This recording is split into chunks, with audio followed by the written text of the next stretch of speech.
Build Zoning and Plating Board of Review to order.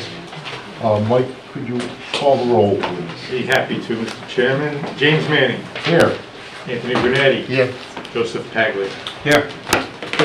Christopher Holman. Here. Keith Cott. Here. Thomas Callahan. Present. Ellen Corner. Here. We have the quorum. Thank you, Mike. This evening is one item, Richards. It's located at Marble Road. We will not be hearing that this evening. Apparently wasn't properly notified, so they've asked for a continuance to the June 22nd meeting. The Chair would entertain a motion. Mr. Chairman, move that we give Richards to June 22nd. Second. Any discussion? Hearing none, all those in favor? Aye. Opposed, that motion carries 7-0. So this evening, if you're here for Richards, it will not be heard. Enjoy your night. Okay, everything else is on the table. So the first item is a continued public hearing on Ludwig. It's Plat N-S, Lot 452, 256 Colonel John Gardner Road. Mr. Siddett. Good evening, Mr. Chairman, members of the board. Attorney Stephen Sturted here on behalf of the Ludwig family. My client is here this evening as well. She's seated in the board, so she can be here to address any questions the board may have. As we were discussing and the board likely recalls, I was here the last time we substantively addressed this matter with the architect. We went through a significant amount of information. We explained the goals to the board. And where we ended up was that it seemed that there was a concern from the board, and a very valid concern, about the fact that we were having to address both an FAR variance request and a coastal overlay request at the same time, which obviously creates a problem with regard to the statute, and specifically 12.4, which only empowers the board to address certain types of variance applications and special use permits at the same time.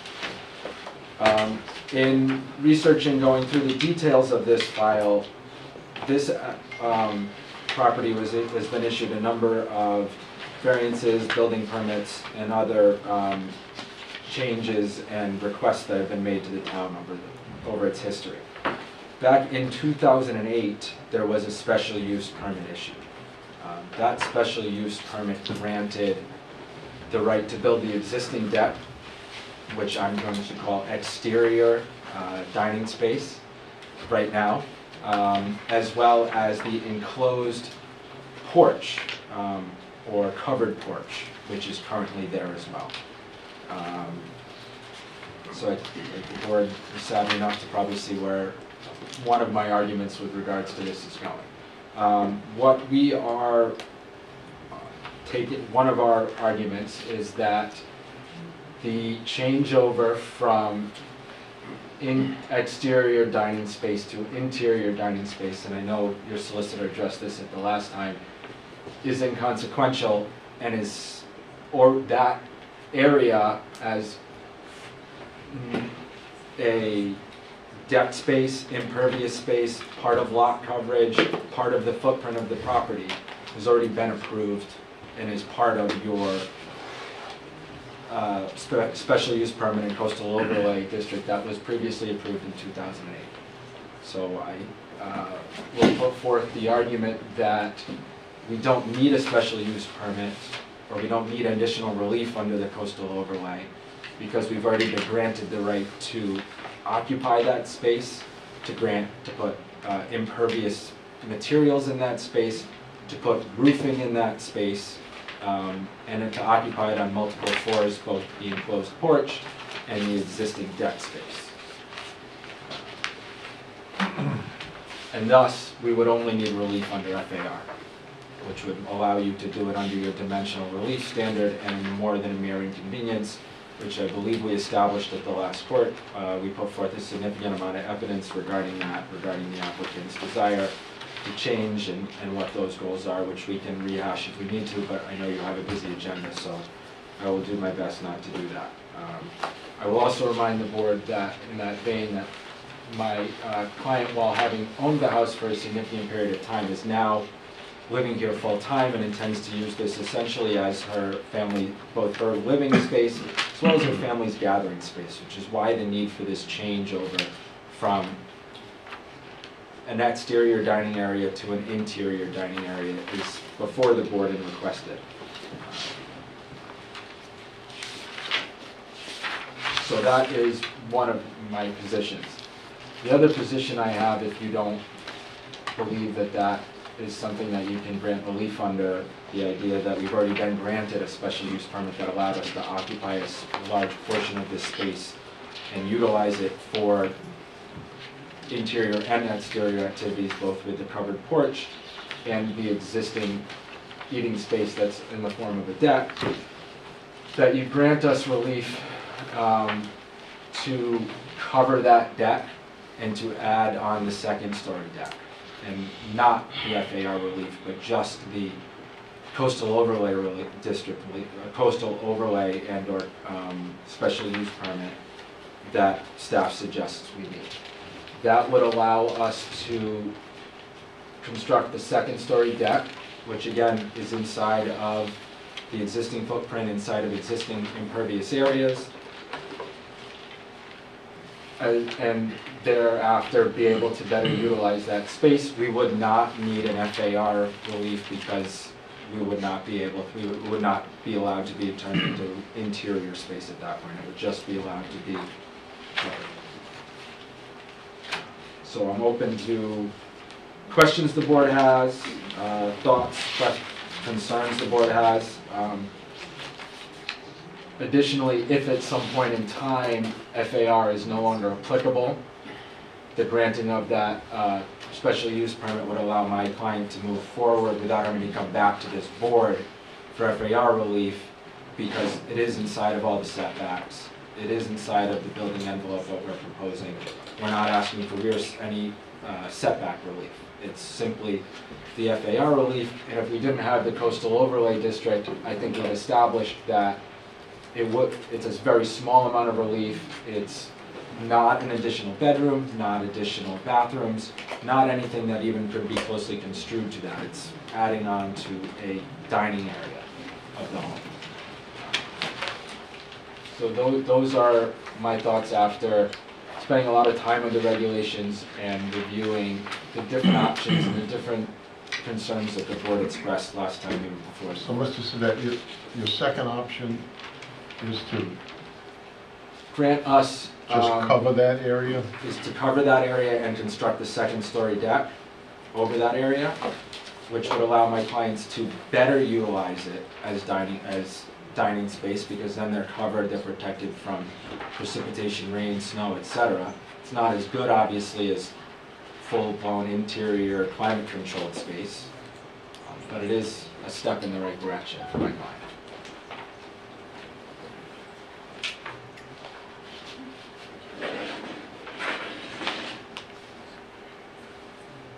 Wayne, I'd be looking for your interpretation on what that does to the FAR, like covering that. And you're actually adding an additional deck above that. That's our application would be to not just within the setback, within the same space. I believe it's shown on the plan set provided to you. Not to go out past it, not to expand beyond it at all, but to simply stack upright.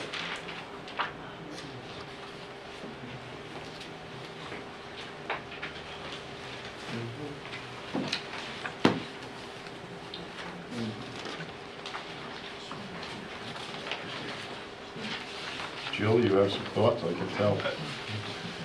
Steve, what's the square footage of the deck? Oh, I apologize, I don't know off the top of my head. I believe it's a 8x10 space that we're talking about, which we would be asking to cover, and keeping the other portion of the deck uncovered, because the deck runs along the entirety of the back of the property. So you're enclosing approximately 800 square feet. Well, That- yes, Does the 800, will the 800 square feet, 800 square feet, 8 times, 80 square feet, 80 square feet, does the 80 square feet add to the FAR?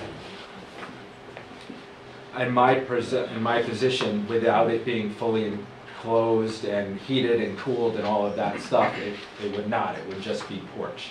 It wouldn't be necessarily living space. Yeah, we had calculated the FAR at .46, which was 4,403 square feet. The maximum allowed is .31, 2,940, so there was an increase in the FAR. Yeah, so if the increase is 1 square foot, then that's an increase of the FAR, and therefore it kicks in the use variance because you still have a coastal overlay. So I guess my question is if it's, your suggestion is even if there's any roof over it, it's considered living space? Go ahead, Alan. I think you were saying it would increase the FAR if they enclosed it and climate controlled it like they were enclosing a room. But I think we're still waiting to hear whether or not the, I mean, I think the plans clearly showed that that wall was coming down and it was going to be, that addition was open to the interior of the house. But we have a proposal to, no, are you, all right. Let's, just Do so you we're have all on the plans same for this? page. I don't have plans, alternative plans, and I'd be happy to bring them and provide them, but it would be simply just, I mean, this has been going on for 9 months now. Yeah. it was tough to ask my clients to spend additional money on sets of plans to address the change. If the board would like to see a set of plans to do it, I'd be happy to get them, but I didn't want to come in here, I didn't want to incur additional costs if the board wasn't going to entertain the idea. Well, would that be a completely new application? Because at this point in time, my concern, Steve, is assume you're right in that we only need a FAR variance. How do we get around self-created hardship here? How do we get around that? This is created by this design that your client put in place well before this application. I guess, I apologize. I mean, so that would just be like step one. I couldn't even get by that. I mean, that's my thinking right now. Okay, let me, maybe my suggestion would be, or let me phrase it this way. If we modify the existing ask before the board to say that we do not want to fully enclose the lower space, but simply to cover it, and then have the ability to build that second story deck above it, I don't believe we need FAR relief. I believe we would only need the coastal overlay relief at that point in time. Steve, we'd have to see a set of plans to make a decision. I mean, I understand where you're coming from, but I think it's unfair to ask the board. And I recognize that, and I can take that under consideration. And it's actually, we don't make the decision as far as call on the FAR goes. Okay. You know that. I That goes no, I to the building understand. official. So, I mean, if you want to present that, I think that's a whole different application. And I haven't seen any plans on this proposal. No, that's what I mean, it's not. I'm certainly, making a decision that we're, seeing a set of plans. But if that wasn't closed, wouldn't it, if that was covered, it still counts as coverage, no? No, there was an amendment made to the FAR that if it's not conditioned space, then it doesn't count towards the FAR. But I would want to see plans. That can be covered with sides or just covered? We covered with sides, as long as it's not conditioned, heated or cooled, then it doesn't contribute towards the FAR. Okay. If I could request the opportunity to have my client have a day or two to think about it, and I'll get back to the board very short, or your staff, either withdrawing the application or submitting an additional set of plans. I want to, so, Well, Jim, so Wayne, so if that's enclosed, does it state what kind of structure as far as it's removable and not removable? No. It can be like a four-season rule, but not either. That's correct. Okay. So Steve, once the hearing is open, you don't have the right to withdraw. You'd have to come back before the board and have the board approve a withdrawal. Okay. Because once it's open, that would, then people would just I guess I would. submit applications when it wasn't going very well, that they would withdraw. I would request I will then come back before the For a board and contin- either have a written request to withdraw or a new set of plans. It's up to you. I mean, it's been continued this long. I defer to the Yeah, board, I I mean- recognize that. I mean, the staff would, whatever you submit, staff needs time to review it and give them a Understood. report. It'll be submitted either right away or there'll be a letter of writing of withdrawing it right away. I'm not gonna dawdle on this subject.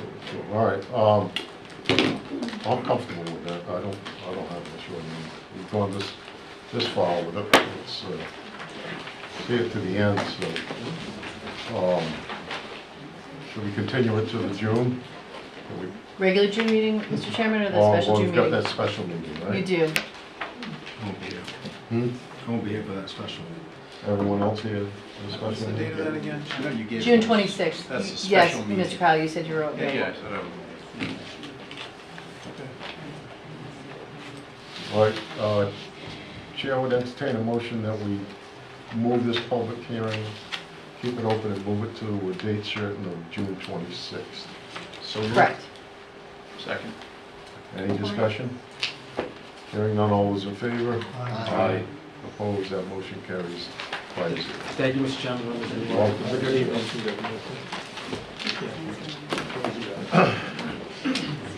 Next item is Emma Plat S, lot 181, 30 DeSano Drive. Mr. McGrane, good evening. Hey, Mr. Chairman. I believe this is down for decision. Yes, Yeah, we're still open. we're still open. Yeah. So, Jack, I'm sorry your client isn't here. I tell you, I thought we closed the meeting. I thought we reopened it, no? I did. Or did you agree to waive the time? No, Mr. Chairman, you reopened the meeting. Oh, you did? Yes. So I'm still having trouble with the least relief necessary on the FAR. But I would like to see if we can find a way to grant some relief with respect to the parking issue. And so I was hopeful to talk tonight with you and your client as part of the hearing to see what we could agree to as far as some type of redesign. Because the current request is for 1,500 square feet of parking, which I don't think is necessary. Right. So my thought would be that we could grant a number less than that. My thought would be 800 square feet, because she said she needs parking for 4 cars. Right. Which would allow you to reconstruct the front area in some way, while removing part of the side that's encroaching now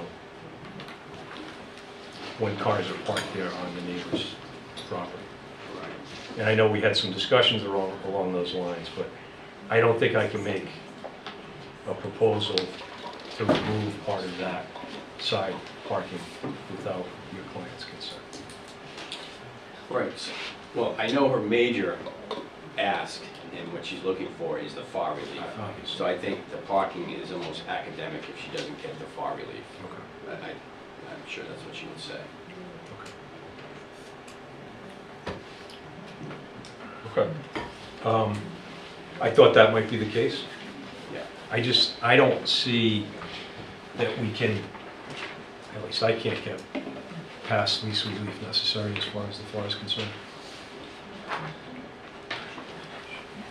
And I know your arguments are that this is the least relief that she needs Correct. for her personal needs. I don't think that that's part of our consideration. That's kind of where I am right now. So if you don't want to discuss the parking situation with her, then I think we probably can close the hearing. Unless anybody else has any questions. I have none. Jack, do you have anything to? No, I don't, thank you, Mr. Chairman. All right. Chair would entertain a motion to close this public hearing. Emma? So moved. Second. Motion has been made and properly seconded. Any discussion? Hearing none, all those in favor? Aye. Aye. Opposed? That motion carries 5-0. Mr. Chair, who's seated for this? Who's seated for this? That's my next question. Sure. So, Mr. Chairman, you're seated for this, Mr. Kyle is seated for it, Mr. Allman, Ms. Corneau, and Mr. Callahan. Okay. In regards to Emma, what is the board's pleasure? Mr. Chairman, members of the board, Mr. Chair, for a second, I seconded that, I'm not sitting on it. That's, Close the motion, just checking. To close the, I closed it. close it. if you haven't been, you just All right. redo it. I can second it. No, you can't. No, Mr. you Kyle. can't, so you guys are out. All right. We need, Chair would entertain that we close the Emma public hearing. so moved. Second. A motion has been made, Second. reclose it, I should say, and properly seconded. Is there any discussion? Hearing none, all those in favor? Aye. Opposed, that motion carries 5-0. And in regards to Emma, what is the board's pleasure? Mr. Chairman, members of the board, with respect to project summary, Emma, Tax Assessor's Plat S, Lot 181, dated February 8th, 2023, location 30 DeSanto Drive. I'd like to make a motion to adopt the following findings of fact. The existing conditions, Lot 181 is approximately 6,844 square feet in size. Is in an R10 zoning district and is currently occupied with a 39.5 foot by 28 foot dwelling and a 448 square foot deck. Existing building coverage is approximately 1,587 square feet, or 23.2%. Existing site coverage is approximately 1,765 square feet, or 25.8%. The proposed improvements are a construction of a third floor upper level, as well as a 16-foot by 28-foot 3/4 story addition of the existing deck area, construction of a new 15-foot by 27-foot second floor deck with steps, construction of a 5-foot by 19.5-foot covered front porch, a 938 square foot expansion of the existing driveway with a permeable drive. The existing impervious driveway will be replaced with a permeable drive. The total driveway area proposed is 1,564 square feet. Proposed building lot coverage will be approximately 2,104 square feet, and proposed site coverage will be approximately 1,659 square feet. The relief requested is from section 6.4 dimensional regulations for a 7.4 foot front yard setback variance, a 2.6 foot right side yard setback variance, a 5% or 393 square foot building coverage variance. Also from section 6.4B, floor area ratio matrix, a 713 square foot or 0.1 floor area ratio variance, a 839 square foot or 12% hardscape variance, and from section 7.6H, a front yard softscape requirement, a 376 square foot or 35% softscape variance. I'd also like to incorporate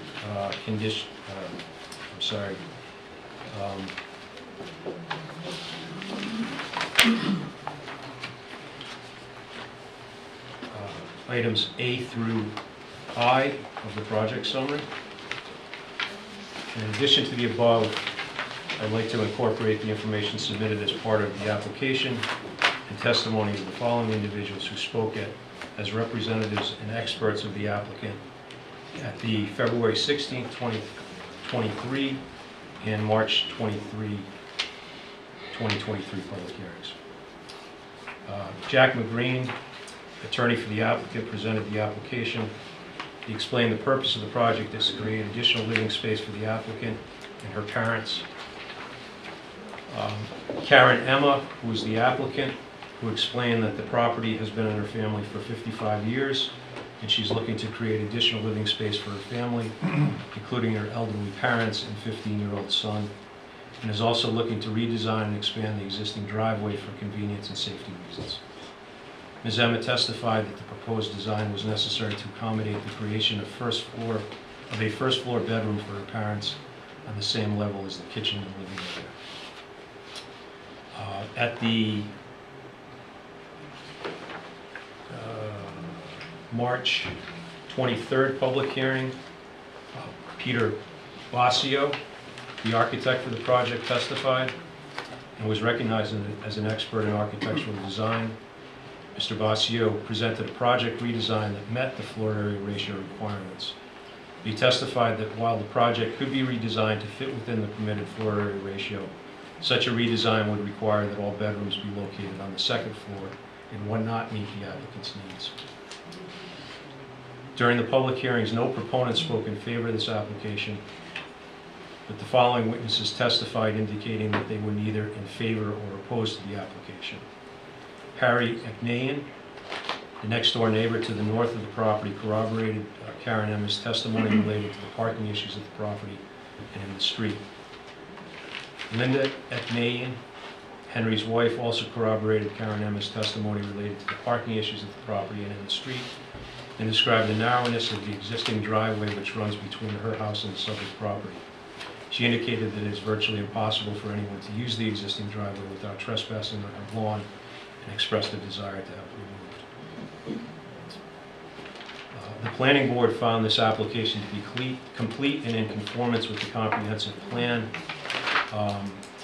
with the motion that passed 3-0 to 1, and recommended the application to the zoning board of review for denial with a vote of 3-0 to 1, citing the following reasons for its vote.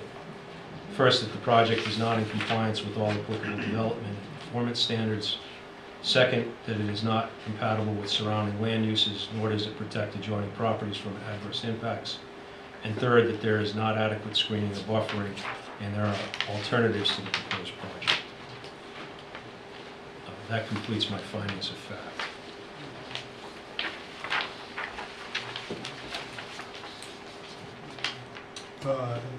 Is there a motion? Do you want a motion to accept the findings of fact? Yeah, I mean, Motion's already made. Then I'll I need a second. Then I'll second. Excuse me. The motion has been made and properly seconded to enter the findings of fact into the record. Is there any discussion? Hearing none, all those in favor? Aye. Opposed, that motion carries 5-0. Mr. Chairman, members of the board, based on the findings of fact and the expert testimony information presented during the public hearing, I'd like to make the following two motions. First, I would like to make a motion to deny the relief requested from Section 6.4 dimensional regulations and Section 6.4B floor area ratio matrix. I don't believe that the applicant has met her burden of establishing that the relief requested from Section 6.4 is the least relief necessary. While I can understand and am sympathetic to Ms. Emma's desire to construct a home that will allow her parents to reside on the same floor as the common living space, I don't believe that our zoning ordinance allows us to consider the personal situation of the applicant in applying the standards for relief under Section 6.4. We heard testimony from both the applicant and Mr. Basio, as well as the applicant's attorney, Mr. McGreen, that it would be possible to redesign the project to build a 3-bedroom home, which would meet the floor area ratio requirements. They claim, however, that such a redesign does not meet the applicant's needs. Unfortunately, I believe that we are obligated to apply the least relief necessary standard objectively, without consideration of the particular needs or desires of the applicant. Our assistant solicitor pointed out that any variances granted will run with the land and are not owner-specific. Consequently, I don't believe the relief requested is the least relief necessary. think the requested relief must be denied. Second. A motion has been made and properly seconded to deny the relief requested. Mr. Chairman, before you call the question, I heard Chris say he had two motions. I wondered if I might hear the second motion as well. This is just the vote on the first motion. I know that, but I'd like to hear the second motion before we vote on the first one. Okay. Well, we're taking them individually. Should we vote on the first? You, is it, the second motion is regarding parking? Is it? Yes. Yeah, so, uh, there's a motion and it's seconded, so I would vote on it. You can abstain if you wish, but the second motion is regarding parking. Chris, it's not gonna make a difference. No, I mean, if Tom would like to hear it. Well, let's vote on the Yeah, let's the vote first on the motion. first one. Okay. All those in favor? Aye. Aye. Aye. Opposed? That motion carries 5-0. Again, based on the findings of fact and the expert testimony and information presented during the public hearing, I'd like to make a motion to deny the relief requested from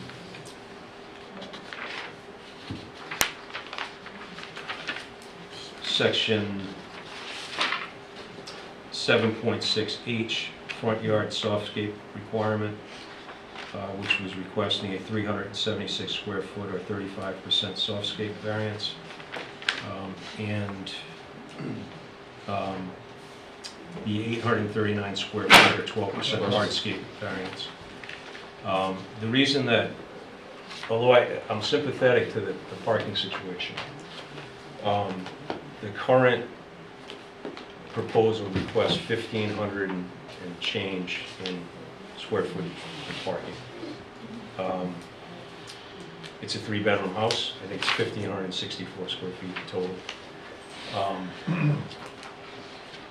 I had hoped that we might be able to reach an agreement with the applicant with respect to some type of a redesign in the front of the house that would limit parking to essentially 800 square feet for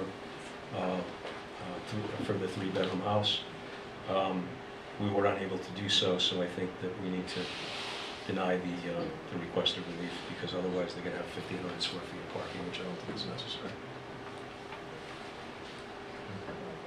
Second.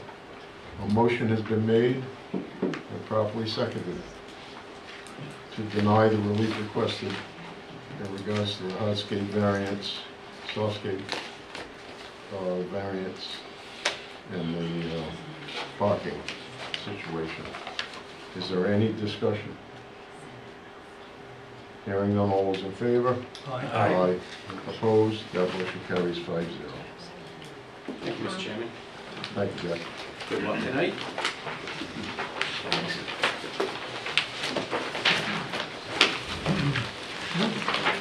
All right, next item is Gilbert, N-R, lot 75743, Lakewood Road.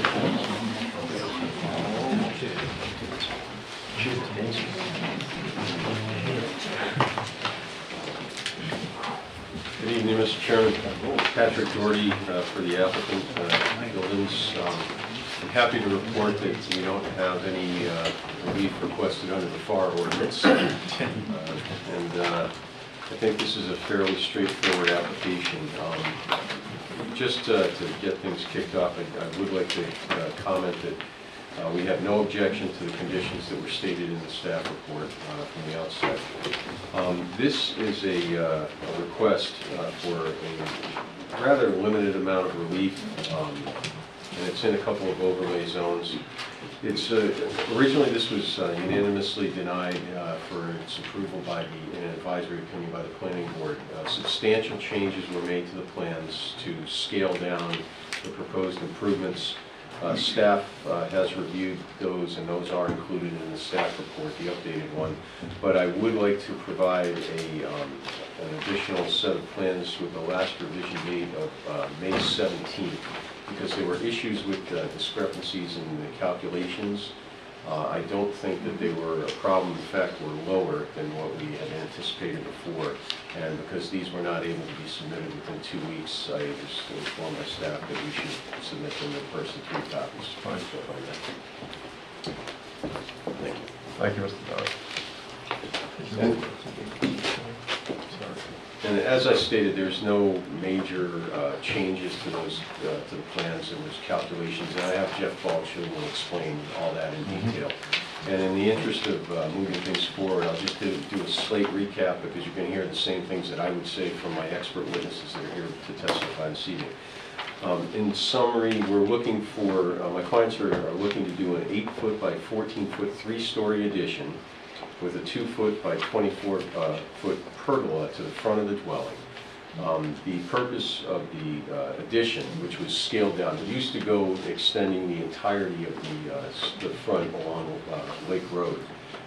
That was what the planning board denied because they didn't feel it was the least relief necessary. The enclosure that is sought to be put in here is to enclose and to put in an enclosed stairway. At present time, there is a stairway that goes up to a 2nd level in the home. It's totally exposed to the elements. You'll hear testimony from my client. There have been accidents, and it's really being sought to be done in the means of trying to promote the safety of the occupants and to, remove an outside structure that we wouldn't have to seek any relief for, but enclose it in the least amount of area so that it can be incorporated in, so that people going into the home don't have to hike up an exterior extra set of stairs to a 2nd level. It is in the flood zone, so there can't be any living area on the first ground floor level, and the only thing that would do would be give access to the dwelling itself. The other relief that we are seeking is a 7-foot by 14-foot 2-story addition over an existing deck, so there's no additional lot coverage that's going to be implicated by this. It's already over something that's there. We're not intruding any further into the setback from the coastal area, and you'll hear a testimony from my witnesses as well as to the impact or the lack of impact on that and full compliance with the performance standards. It should be noted that engineering issued a letter that's in the file from December of this last year when this was submitted, stating that it fully complies with section 7.7 supplementary drainage requirements. So we're not implicating anything. It's very limited relief, and it's primarily based, relief that we're requesting for the variance from this front setback.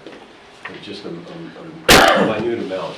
And it should be noted too that the existing stairwell that is there right now, by far, it intrudes into the setback, although you're allowed to do that without any relief under the existing ordinance because it's exterior. But what we're looking for is to remove that, put that inside, make it safe, and do it in the least amount necessary. And you'll hear testimony about that from my witnesses. So if I could, I would like to, in the means of streamlining this, get Mr. Balch up here to do a little summary of what he's done, the site plan explanation of the relief and why it's necessary. Please raise your right hand. Do you solemnly swear that the testimony you're about to give will be the truth, the whole truth, and nothing but the truth, so help you God? I do. Please state your name and spell your last. Okay, my name is Jeff Balch, B-A-L-C-H. Thank you. I'm a professional land surveyor, but my office is located in Wakefield, and I did all the site design and surveying for this project.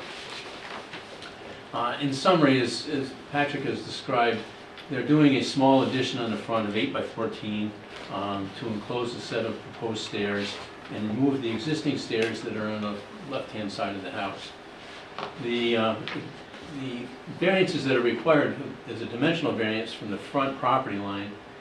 We're looking for the front of the addition to be 22.2 feet from the front property line, needing a variance of 2.8 feet. The rear deck, which is being proposed, also needs some relief. That's needing relief from sections 4.3 for the coastal resources and freshwater wetland, the coastal and freshwater wetlands overlay, and it also needs some from section 4.4 for the coastal resources overlay. This property was granted variances in the past, or relief for that in the past, and the addition and the rear of the building is over the existing decks as they are now. So there's no additional coverage requirements for, or setback requirements from the coastal feature or the freshwater wetlands.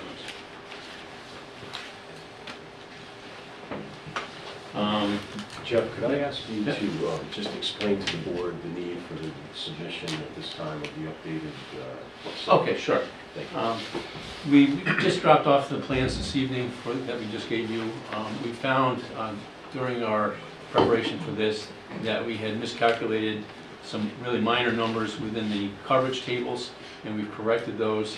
They're very minor changes. They're basically minor calculation areas, and the results really are nothing substantial in terms of what this application is about. They're actually, in most cases, less.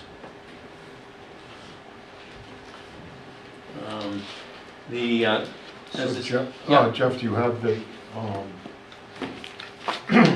does that change the relief being requested? No. Oh, it doesn't? No. Okay.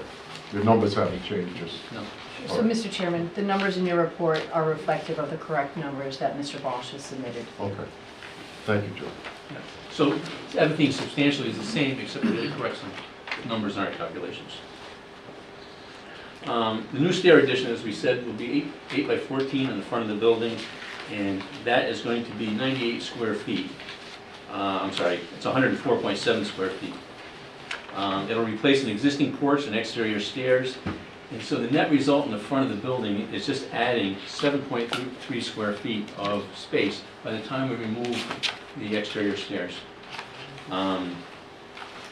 There'll be a total increase in the proposed building coverage. Excuse me, Jeff, what was it, 7.2? 7.3 is the difference between what is, by removing the stairs and then adding the front addition. So it's only 7.3 square feet. That's the net. Got it. There'll be a total increase in the building coverage of just 55.4 square feet. Because we are removing the exterior stairs, and that's the net increase in building coverage. There'll be a reduction in the hardscape because we are actually removing the exterior stairs, and the proposed addition is over the existing driveway now. So there's no change, no increase in the hardscape. We're just coming up with a negative for that. There will be an increase in impervious coverage of 137 square feet, which is less than what we initially proposed and what was recommended for denial by the planning board. We've addressed the stormwater for that, and that's been approved by the engineering department. The allowable FAR for this project is 0.31 or 3,100 square feet because it's a 10,000 square foot lot. The FAR as proposed is 2,214 square feet, so we're well below that, and it's only an increase in 328 square feet. This site is conforming for R10 zoning. It's within the 200-foot coastal feature. It's within 150 feet of the freshwater wetlands, so those are the 4.3 and 4.4 ordinances. The property is located in the high groundwater overlay, and that's why we had to calculate the impervious coverage, which we meet. The lot is subject to the town's bulk zoning ordinance. We talked about that. We've met the hardscape and the FAR. The building is within a FEMA flood zone, and the upper floor is compliant with that. The lower floor is going to be garage and storage space only, so which is permissible. Excuse me, Jeff? Yep. Again, different from what the current staff review states. This states that there's going to be a game room and den on the lowest floor. I'm sorry? This states that there's going to be a game room and a den on the lower floor. No, that's not correct. Changed? That was a mistake that was in the architectural plans. There was an inverted sheet that was left in there from another project. So Yes. there's nothing. Okay, thank you. Oh, interesting. I take all that back. Let's see.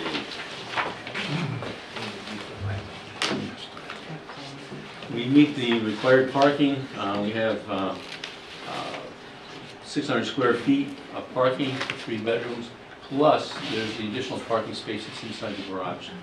So we're sufficient for parking. As I mentioned earlier, the drainage is proposed And it's a rain garden. It's not shown on this plan. It's a separate set of drainage plans, but that has been approved by the town's engineering department. Let's see.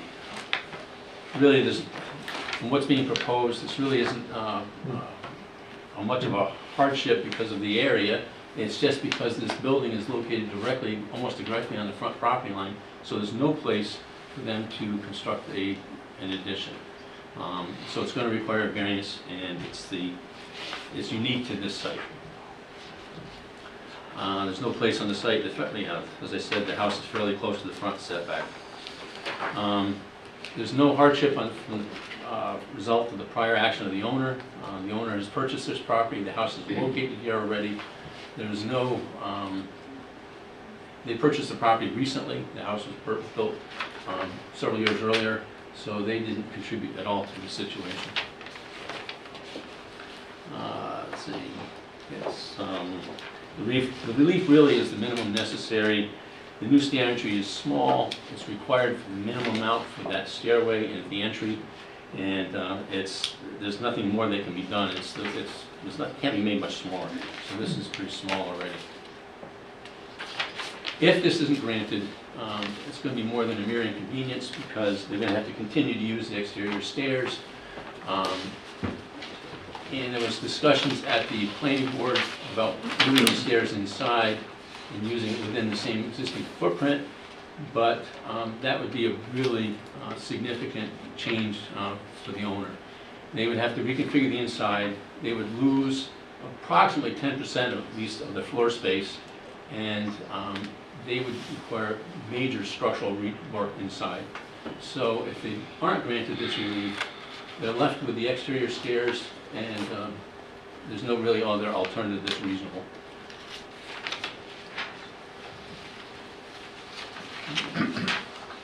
So that pretty much sums up what I've got. Well, let me ask, do you have some I questions do right have a now? question.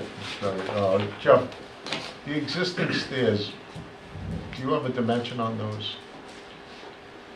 I don't. You can see there's an 8-foot dimension on the side, so I would, just looking at the proportions, it looks like it's probably about 12 feet from the landing. Width-wise is, I mean, that, Again, I would guess they're probably between 4 and 5 feet wide. how wide? 4 to 5 feet wide. So Wayne, those set of stairs, are those encroaching in the front setback right now? No, as noted previously, the stairs that lead to the front door, the main entrance door, are exempt from any setback requirements. Even if it's over, Yes. over the width is, I know Tony always used to go by, It's a code, whatever the code allows. 3 feet is the minimum. A 4 foot wide, I mean, that's what was there.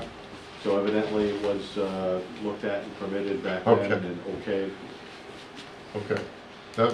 It just stands out to me. I mean, they look substantial. They look fairly wide. That's all. Because I know Tony was always a stickler.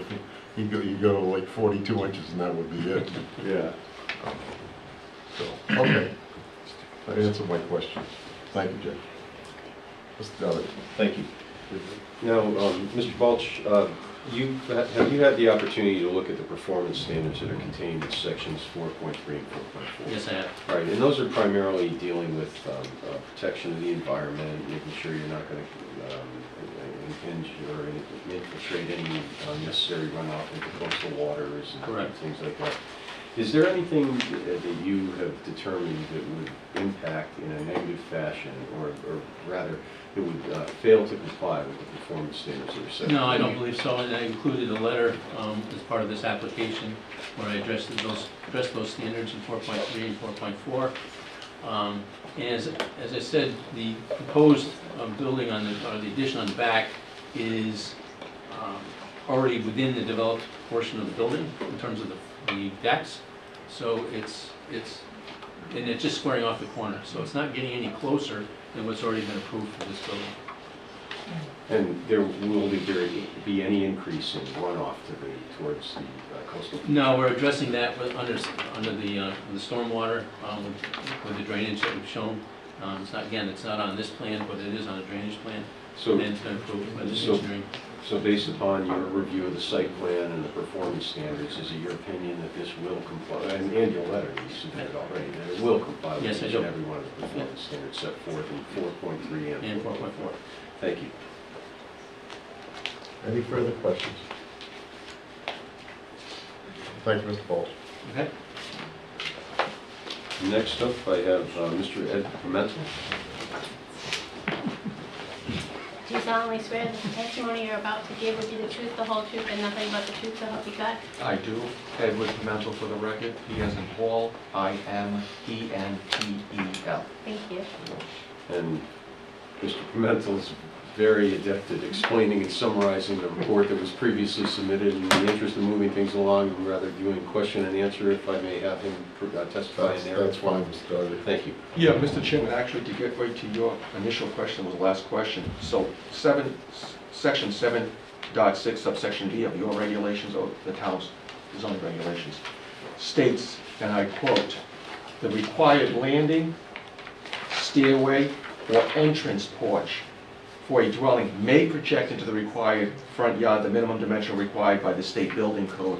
So I've got to believe when this design was put forth to the previous building official, Mr. Santil, that it must have shown, because it was an exposed set of stairs and there was an open porch, that there was no issue. And so the reason why I'm getting into the heart of this is Mr. Balch has already addressed most of the stuff. So I just want to give kind of perspective of how we ended up with this design. So the initial proposal also talked about an additional here to create more functional living space and to kind of break up the architecture of this because of the addition. But the concern from the planning board in issuing a negative advisory recommendation is that this is kind of almost argued as self-created hardship here. Is it really the least relief necessary? You know, so it was difficult to address those standards. So when we removed that piece, and what we ended up doing is we put a decorative feature here to kind of break up the scale. And that is also exempt under your regulations. You can protrude up to a foot into the setback with the decorative feature. The addition as it stands now is a foot from the property boundary, so only can extend another foot or so. So we meet those regulations, but it helps to break up. And the other thing that's going to be accomplished here is, right now you have a garage stall, and this aisle with inside. It's a weird addition that was put on after the fact of the initial house. The garage is going to be moved over. You'll have two garages that look more functional, more like a standard home, like the other homes in the neighborhood. So we're really trying to create more of a character, a true character, what it looks like in the neighborhood versus what's there now. So when we got into this design, we thought of different alternatives.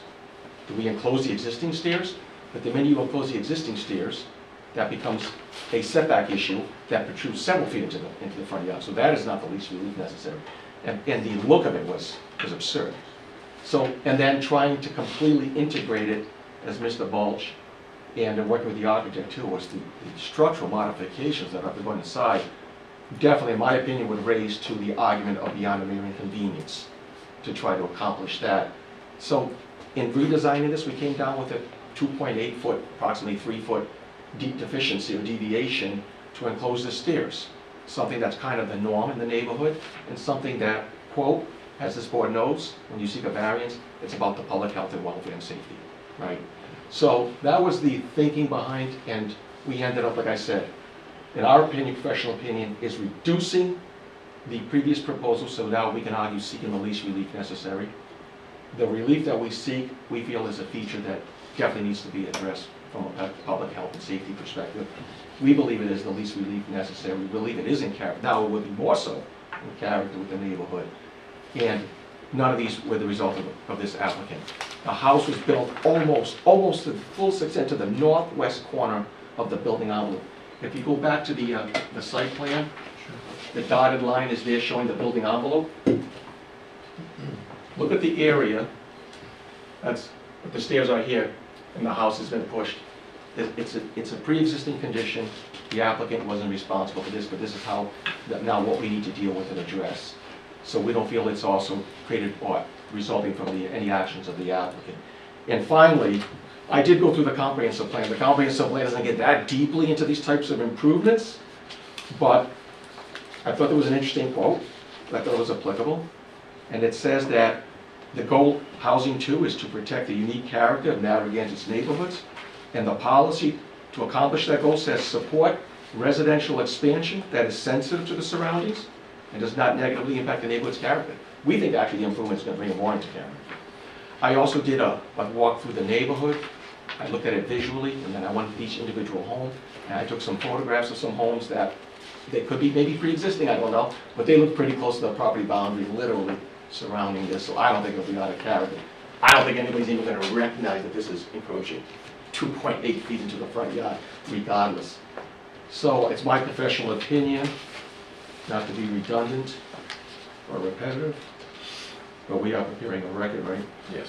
That first, the hardship, I believe there is true hardship, and I believe it results from the pre-existing placement of this home, so it results from the structural, unique characteristics of the structure, and the way the stairs were constructed in an exposed manner rather than already in an integrated manner as it probably should have been initially.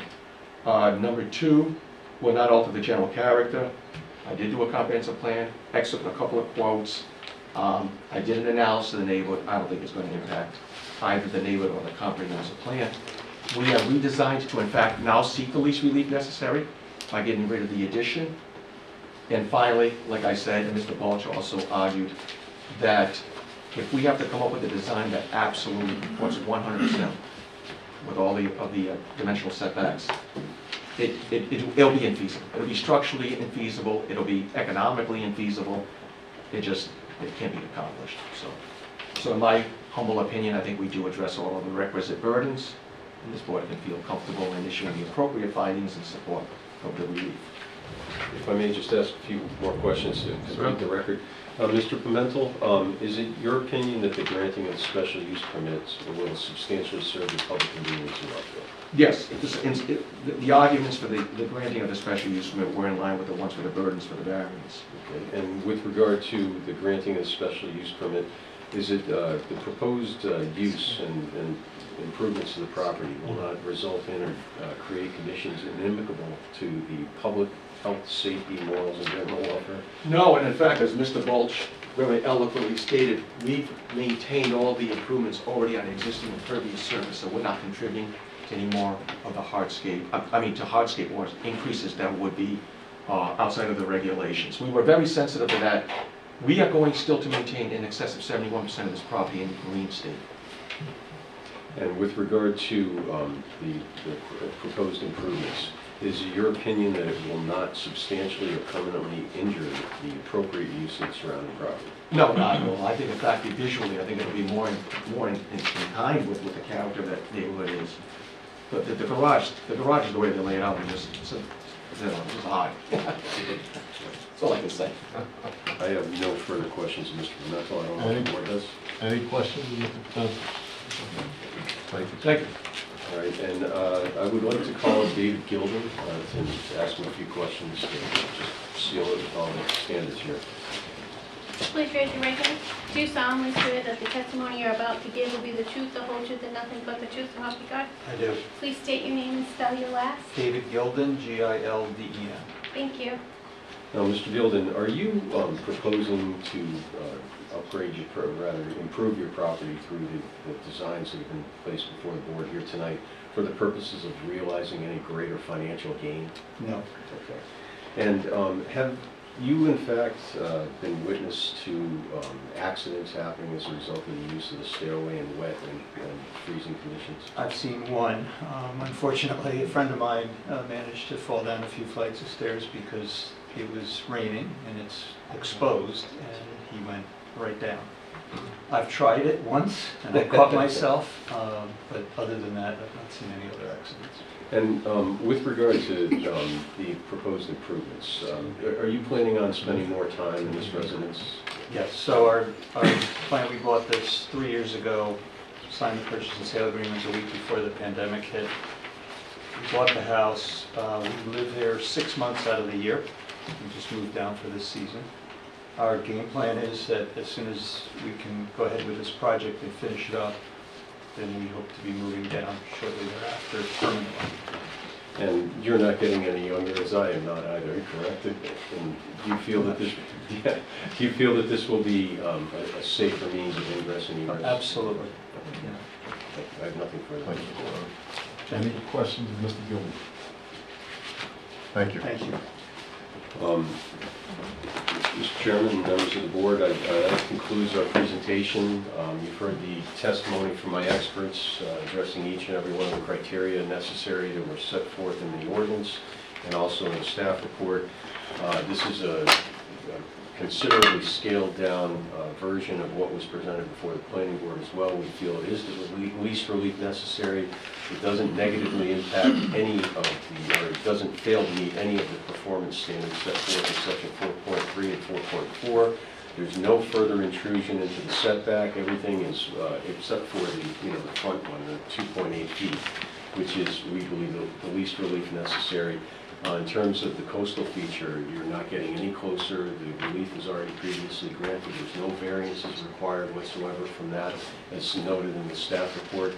And again, my client has no problem with meeting any and all of the conditions that were set forth in the staff report and recommended. Thank you, John. All right, is there anyone that would like to speak in favor of this proposal? All right. Is there anyone who is opposed and would like to speak? All right. Seeing no one, chair would entertain a motion that we close this public hearing. So moved. Second. A motion has been made and properly seconded. Is there any discussion? Hearing none, all those in favor? Aye. Opposed, that motion carries 5-0. In regards to Gildan, what is the board's pleasure? Mr. Chairman, we have before us project summary, Gildan, tax assessors plat N-R lot 757, dated May 12, 2023. Location is Lake Road. The project summary describes the revised project dimensions and changes made after the denial from the planning board.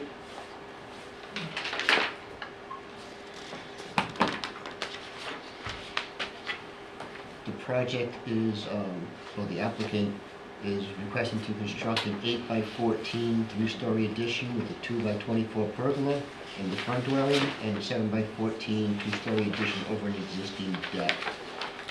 The relief requested is from section 4.3 Coastal and Freshwater Wetlands Overlay District by special use permit, section 4.4 Coastal Resources Overlay District by special use permit.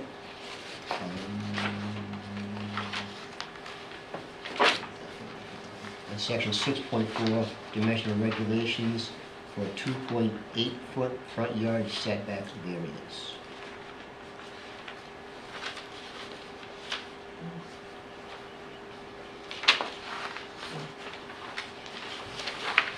The applicant was represented by an attorney, Patrick Doherty. Mr. Doherty brought forth an expert witness, Jeff Balch, who's a professional landscape surveyor. Land surveyor, thank you. Testified that about the project itself, that there was a total of 55.4 square feet addition in lot coverage. There was a reduction in the hardscape. There was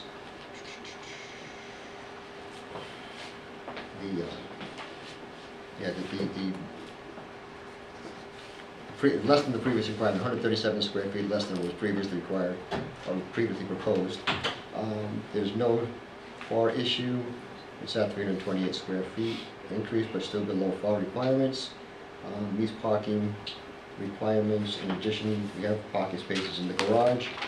The drainage app was approved. The drainage proposal was approved by the town engineering department. Mr. Balch also testified to the requirements of the standards to be met for section 4.3 and 4.4 and testified that they were in fact compliant. Second was Mr. Ed Pimentel. He explained how the project came to be and the reductions that were met to get to the least relief required. That the project is now more in alignment with the houses in the neighborhood, and also testified that it also meets the compliance with the standards to be met, as well as not being a true hardship, not altering the general character of the neighborhood, and is the least relief required. Finally, Mr. David Gilden, the owner, came forth, testified that there's no financial gain to be had from this. Mentioned an accident that happened at the property, and this project or this improvement will make the staircase safer. There are no proponents and no opponents. Planning board recommended to the zoning board, the application to the zoning board for denial with the following reason: that the evidence presented by the applicant and staff showed the relief being requested was not the least relief necessary, and there were also alternatives to the project as proposed. The recommendation was denial, 4-0. I'd like to enter those as my findings of fact. Second that. A motion has been made and properly seconded to enter the findings of fact into the record. Is there any discussion? I think the only thing, go ahead. So could we note that the findings of fact, that the recommendation of the planning board was prior to Yes, the revised? I thought about that, I did not do that. Well, you did, You but did before, but not when you, not when so you just make read the this, denial So was based on the original plan. We'll make that change. We'll make that change. The denial from the planning board was based on the original design or the original plans. They have since been upgraded, updated. Thank you, Alan. Amend my second. All those in favor? Aye. Aye. Opposed? That motion carries 5-0. Mr. Chairman, same project summary, Gildan Tax Assessors Plat N-R, Lot 757, dated May 12, 2003. The applicant is requesting relief from section 4.3, Coastal and Freshwater Wetlands Overlay District by special use permit, section 4.4, Coastal Resources Overlay District by special use permit, and 6.4, dimensional regulations for 2.8-foot front yard setback variance.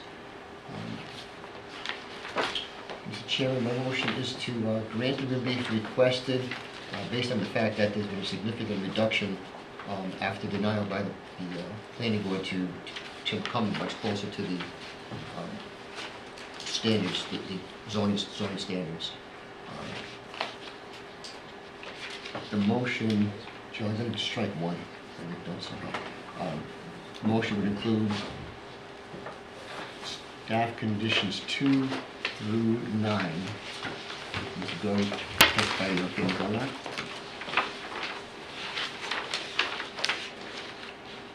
That's my motion. I'll second that. A motion's been made and properly seconded to grant the relief requested with conditions. Is there any discussion? We have to include condition number 1? I struck that. No, but don't we have to include that one? That's a good question. Yeah, that's good. I sort of changed. So, I can do it. So two things, Mr. DeLuca just brought up something, if you could reference the date of the plan that was submitted this evening, which was yesterday, I believe, Mr. Balch's plan. Mr. Balch's plan. That is, it's on revision That dates. is- There should be a That is a revision revision date on of it. 5/17. Got it, 5/18, yep. Excellent. And condition number 1 was in reference to the area below the floodplain, of which Mr. Balch testified that it was submitted in error. And there's another condition that Got it. holds Sounds them right. to the flood zone anyway. Okay,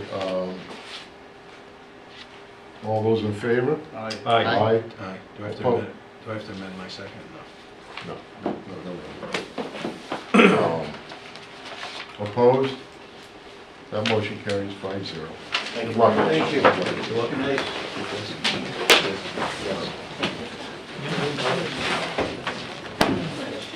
Jim, I'm gonna go get Chris.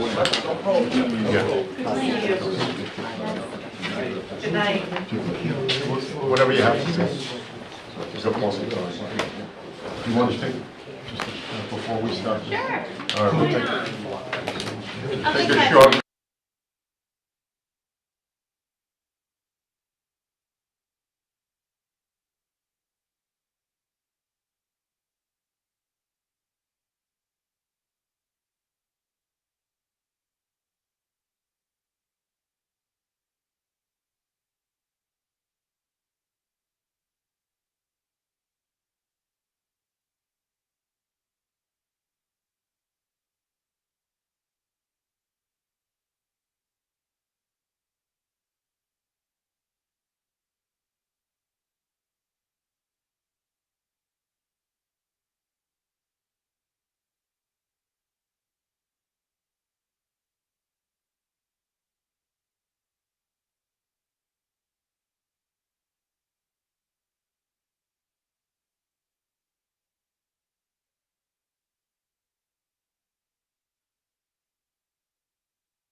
we're going through the appeals of the building official.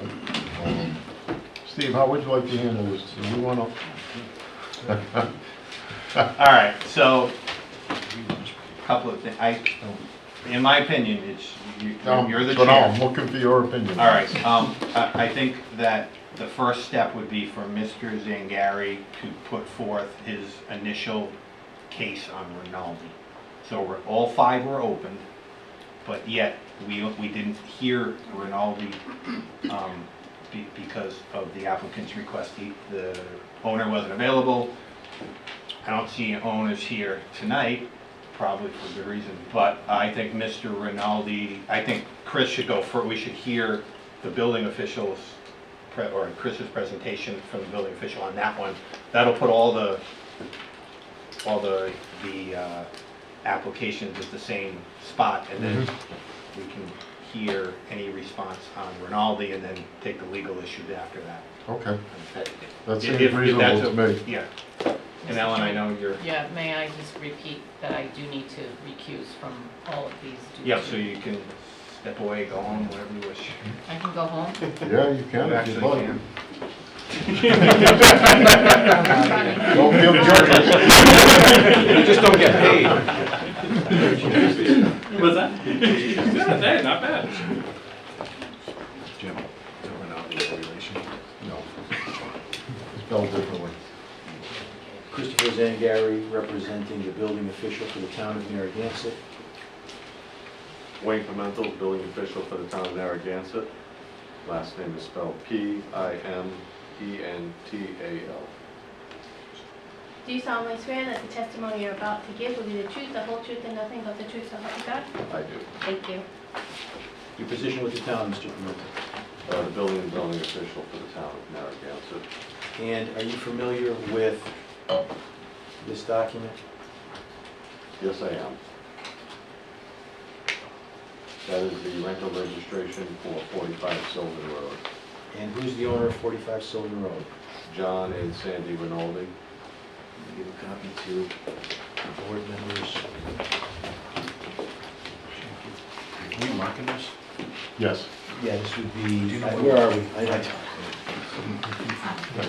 Yeah. good question. where are we? What do you need? I gotta find out what number we're at. Oh, God. It's gotta be like 9 or... Steve, I just have an objection. So, All right, let's mark it first. Yeah. and then- I have to find the exhibit number. Okay, yeah, just a second.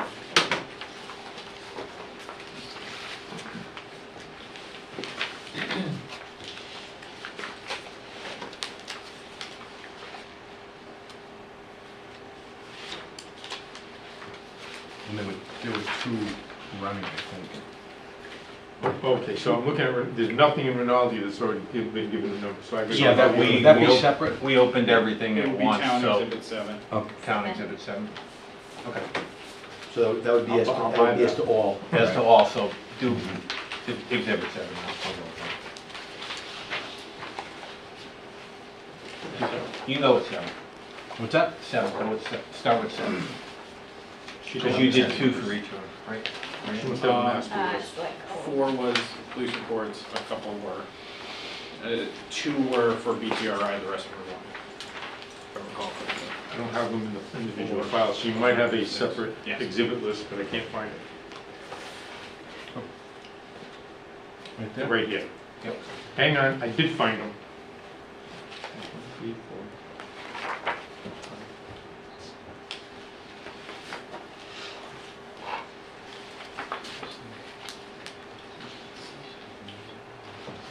I have 6 that are numbered, and then I have several that are lettered. I imagine those are the objectors. Yeah. So Yep. 7? So it would be 7. This Yeah. gentleman was correct. Thank you. Good counting. All right, good. So, I see that this is 2 documents. The first is a rental, what looks like a rental registration form, and the second is the zoning ordinance violation. So the second one, obviously, that's what we're here on.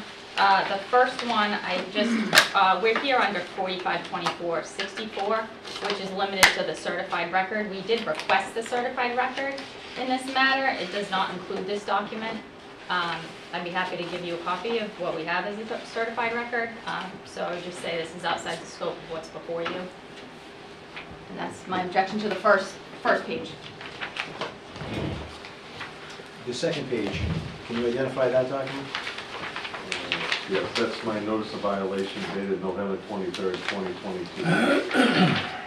And the third page, Is the receipt we received for the certified mailing of the violation. on the first page, the rental registration certificate. What is the address? I'm going to object again for the record. It's not before you. What's the address, please? 45 Sylvan Road, And number of bedrooms listed? 4, Number of tenants? 6. And the agency that is the contact agent? Ann O'Brien Realty, And the name of the contact person? Joe Robenheimer. And there's a certification at the bottom towards the middle. Yes, Who certified the information on that? John Rinaldi. Thank you. Mr. Marcella, I was going to, I think now is a good time to do it. I was going to introduce and submit to the board the second amended complaint in a federal court case. One of the plaintiffs in that case are the Rinaldis in referencing this property. Would now be a good time to do it as to all, or just the Rinaldis? I think we could do it as to all. Yep, you can introduce it and then let them give their Okay. objections. Well, let's do that. Yeah, I have a problem with it going to the board, period. So this whole thing of things outside the certified record, I think is significantly tainting this process. So I don't understand how we're proceeding with documents outside the certified record. Didn't we here. get these admitted in the earlier hearing? No, Every case I saw a rental registration. We I didn't think have that a was certified admitted. record at the time, so I didn't know what was in the record for most of these cases. Yeah, but that does, even. Now we know what's in it. But there were exhibits that were moved into evidence with no objection, I think, last hearing. Okay, but I'm here objecting on behalf of Rinaldi, so this application, On this. I'm objecting on, regardless of what happened. The other documents, this document was not before you, we're objecting now. I don't understand how the board can review this document if it's not in the certified record. So I think we want to be heard on these objections, on the subpoena, if this is where we're going, but I don't understand how it's even submitted.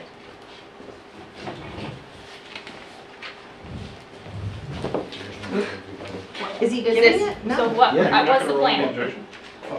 I can't take everybody at once, hang on. Okay. No one's gonna rule on any objection, because no one's a judge here. So any applicant can submit anything that they wish, and then I can give legal instructions if they can obviously allowed to consider it. Well, who is going to stop a submission?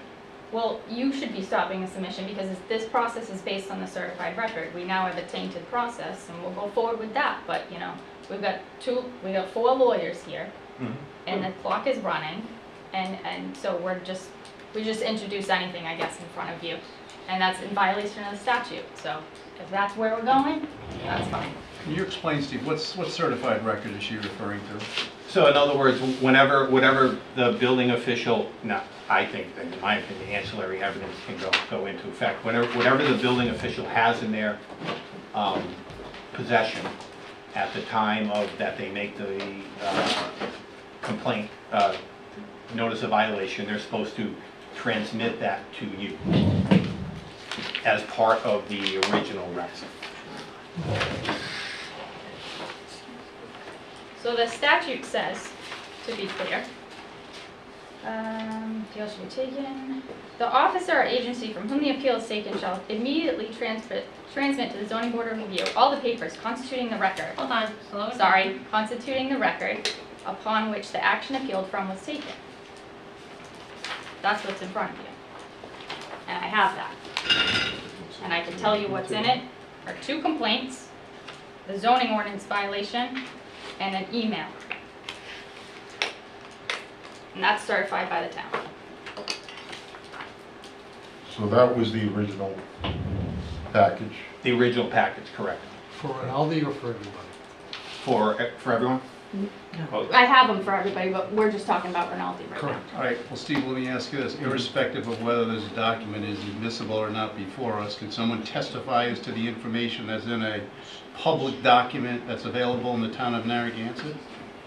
Can Wayne testify to what's contained on this page Yes, without it being admitted into evidence? Absolutely, you can.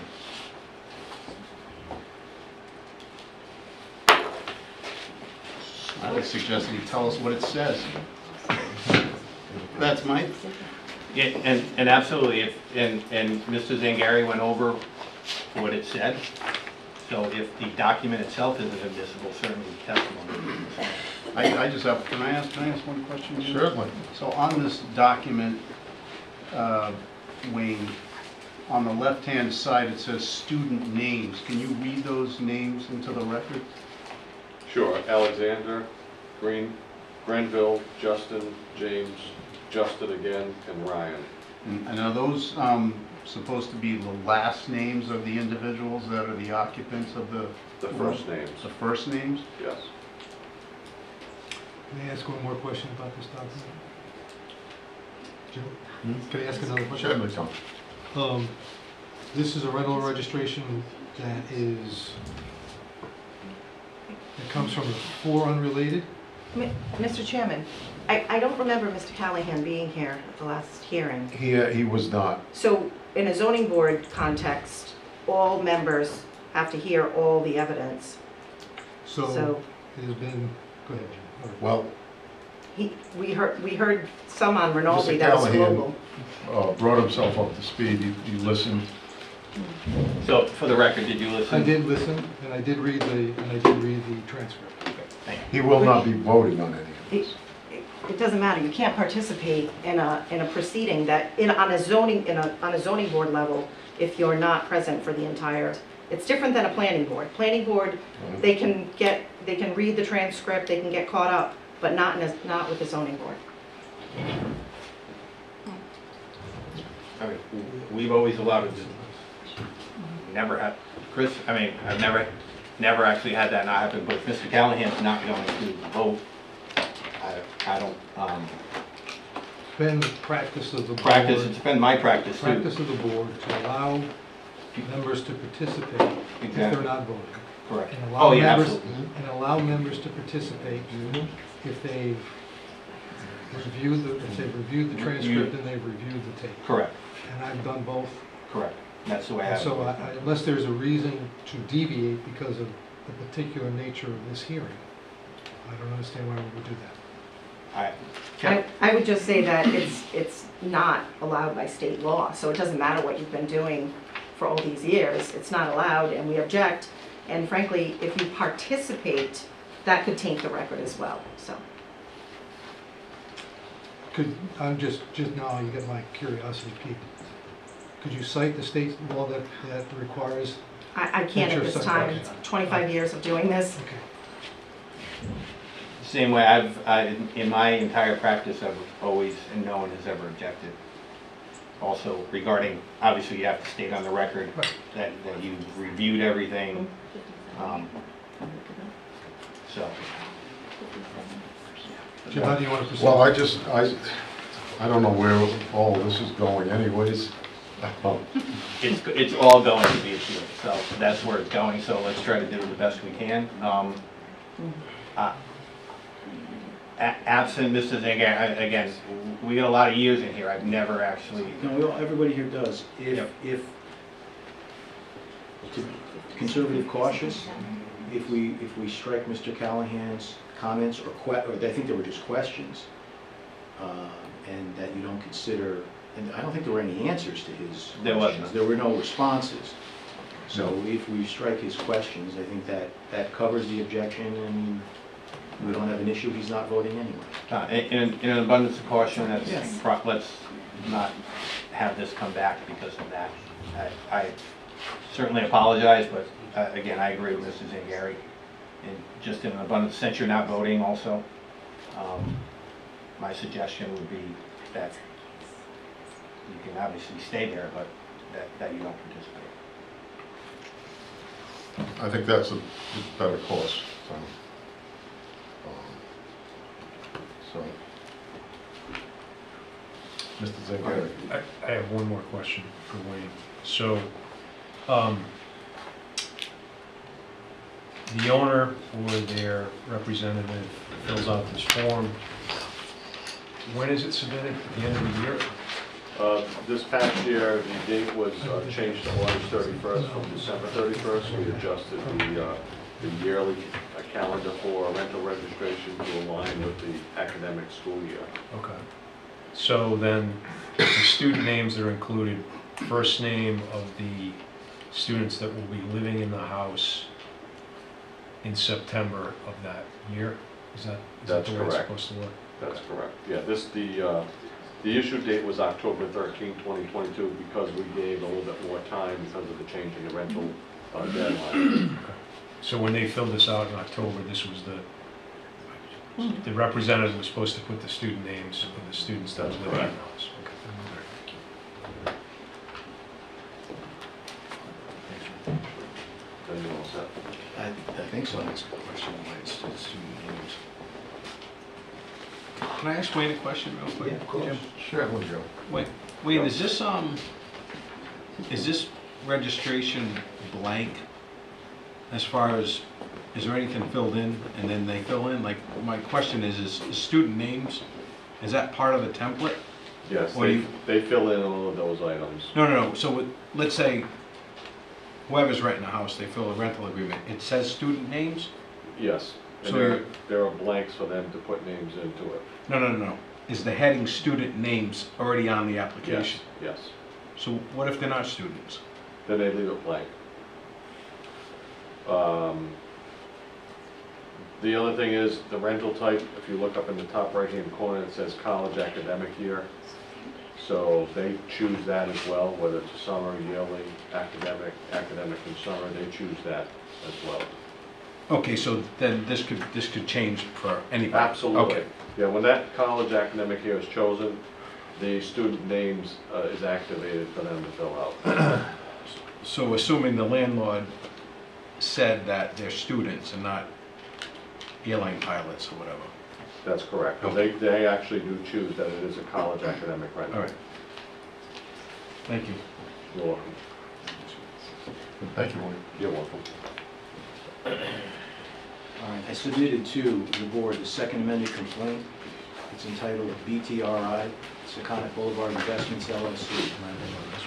9 Exeter LLC, John M. Rinaldi, Sandra M. Rinaldi, and Eastside LLC. It's got a case number of Washington County, WC, 2022, 0491. It's filed with the Superior Court. You can see the markings from the court.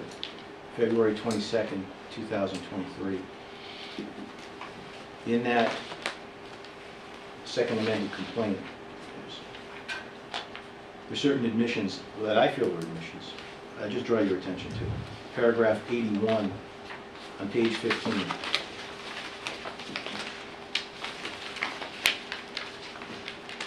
States that 9 Exeter is used and continues to be used to rent to more than 4 unrelated individuals. I'm going to object because one of our arguments is that the town rested on all of the other applications. So we are not talking about the other, 4 applications tonight. So anything relating to 9 Exeter, BTRI, Michael and Eastside, and META, that case is closed. The town rested.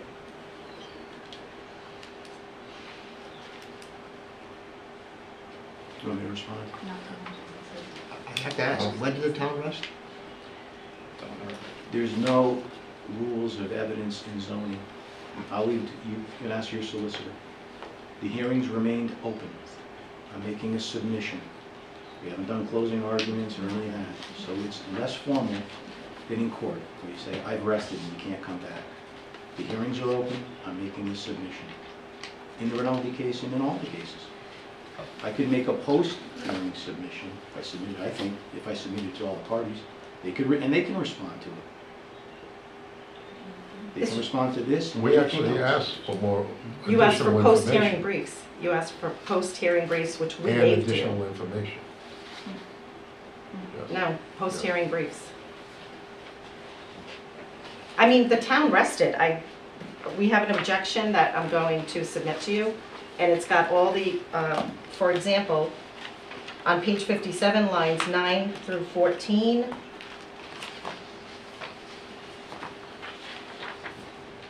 Mr. Zangari, all right, thank you.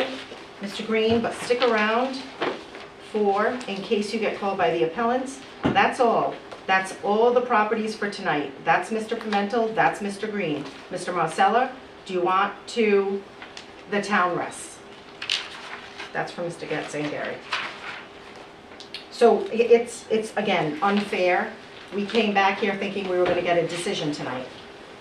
And now, we could keep this open for ad nauseum to keep trying to find support for a violation that was issued in November, and yet this is dated February 2023.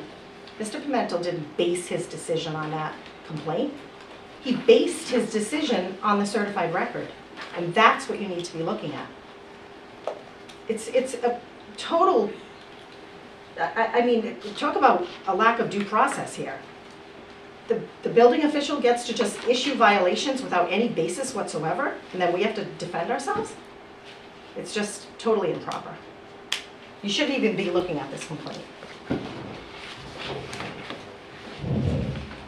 Steve? Well, I guess I'll ask Ms. Nora Salvador a question. So you, if in your complaint you are stating that it's four unrelated, that your client's continually relating to four unrelated, and now the building official has this in his possession, you're saying that we need to recite your client again and then be back here in 2 more months, now that he has both your admission and the rental registration? So I guess here's the problem with this whole thing, right? So these renters are gone.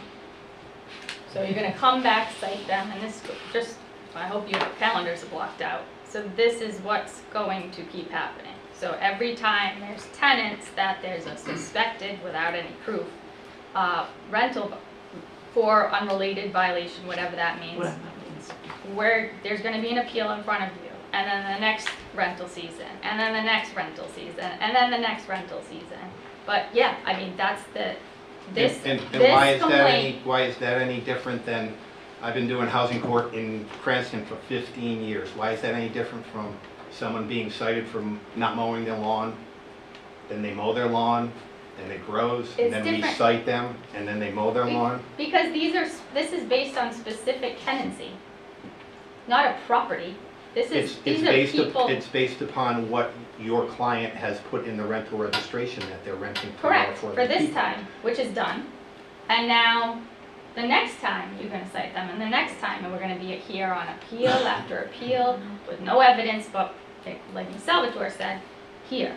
So this complaint has a bunch of counts in it, which not relevant for today, but about whether this ordinance is even valid in the first place. And then there's alternative counts, because it's our job to plead what we can at the time we have to plead it. So there's alternative counts saying, okay, but if it's somehow valid, then we're non-conforming. We're here tonight, I don't even know what unrelated means at this point, which is in my briefs, and we're here waving around a second amended complaint post hoc from February on a November violation.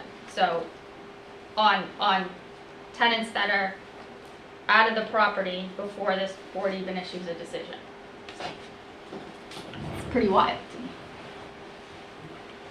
On paragraph 83 of the second amended complaint, if you look at that, shortly after 81, another admission by VTRI, Objection. 6 unrelated. The paragraphs go on. Paragraph 89 applies to Rinaldi. Objection. Paragraph 92 applies to East Side LLC. Objection. Those are judicial, I would say, those are judicial admissions to the court by counsel for those clients. That they were, yeah, I'm going to finish, I'll let you. Based on that, those admissions, that there are more than 4 unrelated renting the property and living in the property. Those are from these accountants.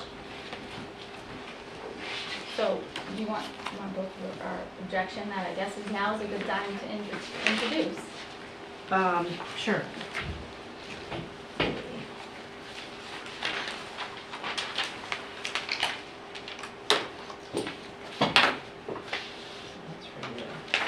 It's just a summary.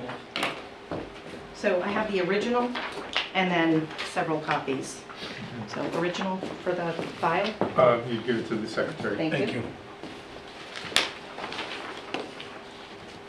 And so this is objectors, Thank you. and that would be C. Objectors are letters. Yep, On C? that's right. Anyone else? Oh, yeah.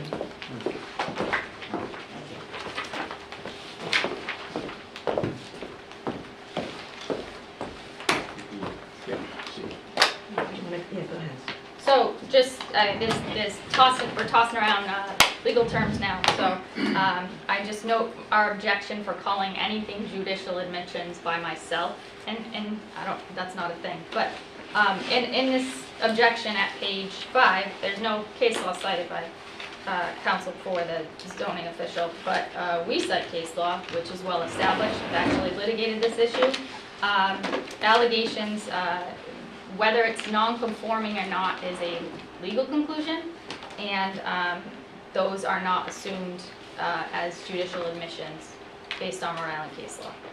So they're nothing until they're proven, so they can't be used.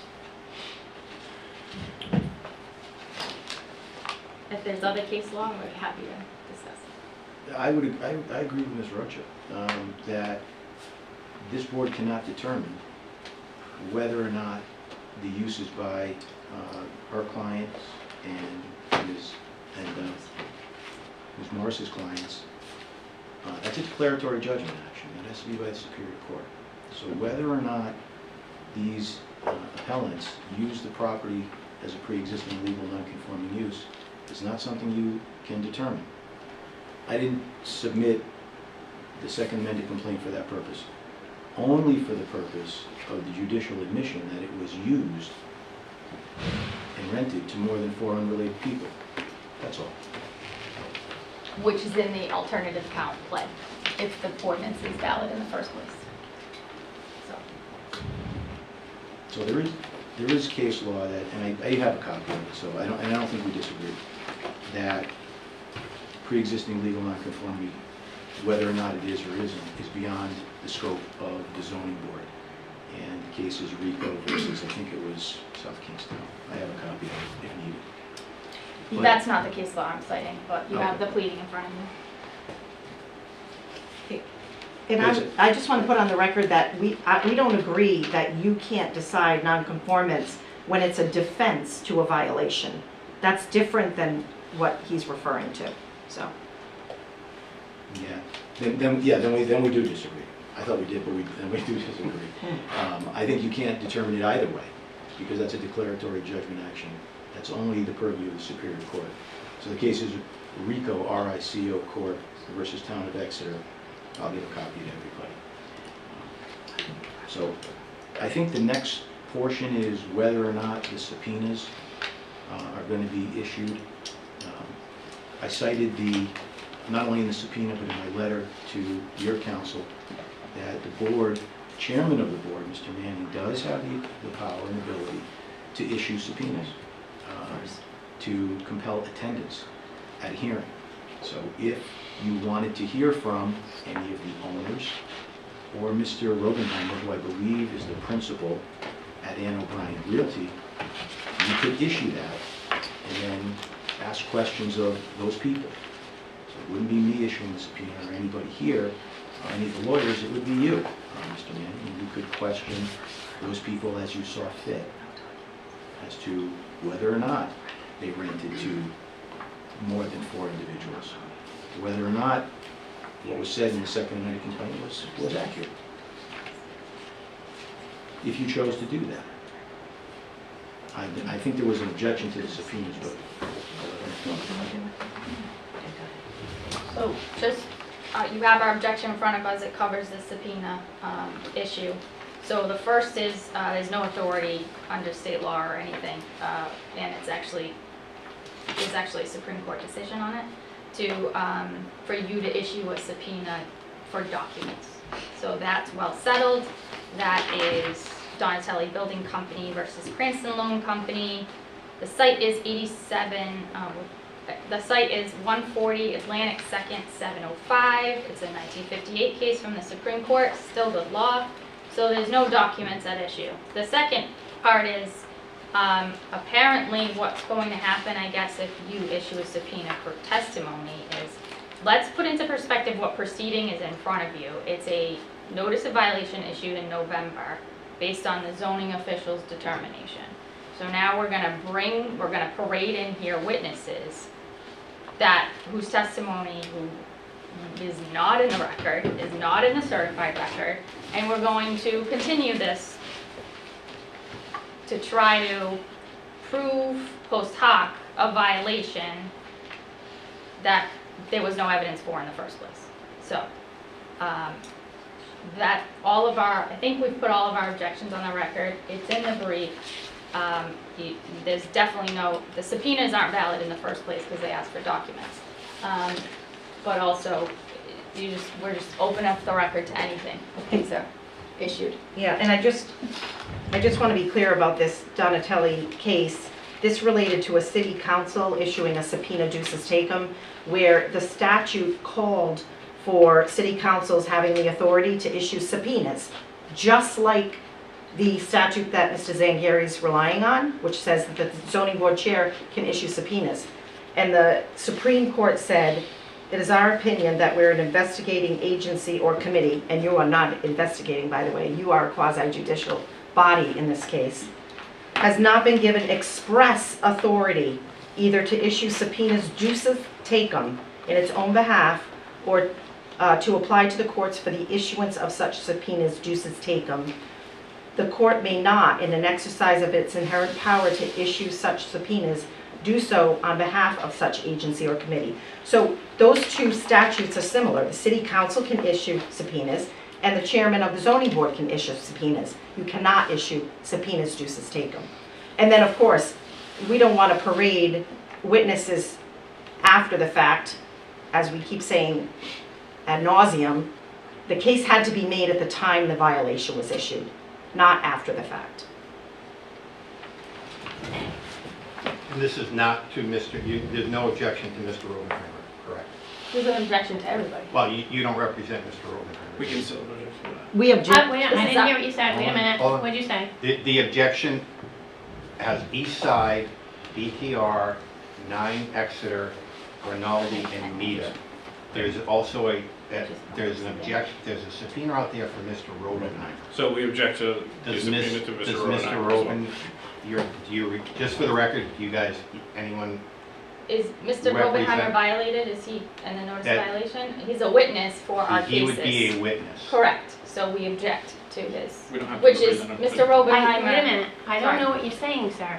You can't talk. I don't know So, what you're saying. Mr. Robenheimer is the, we have the certified records, and Mr. Robenheimer isn't in them, neither are his statements.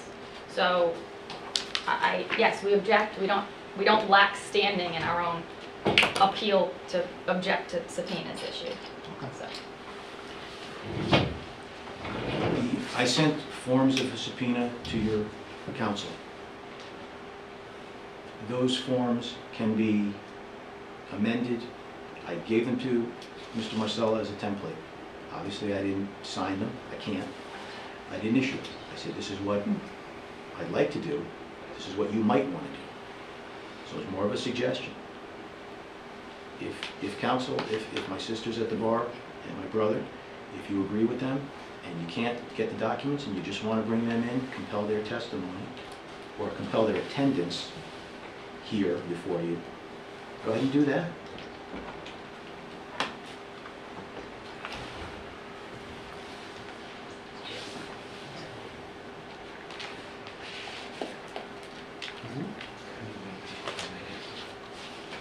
Steve, I have a question.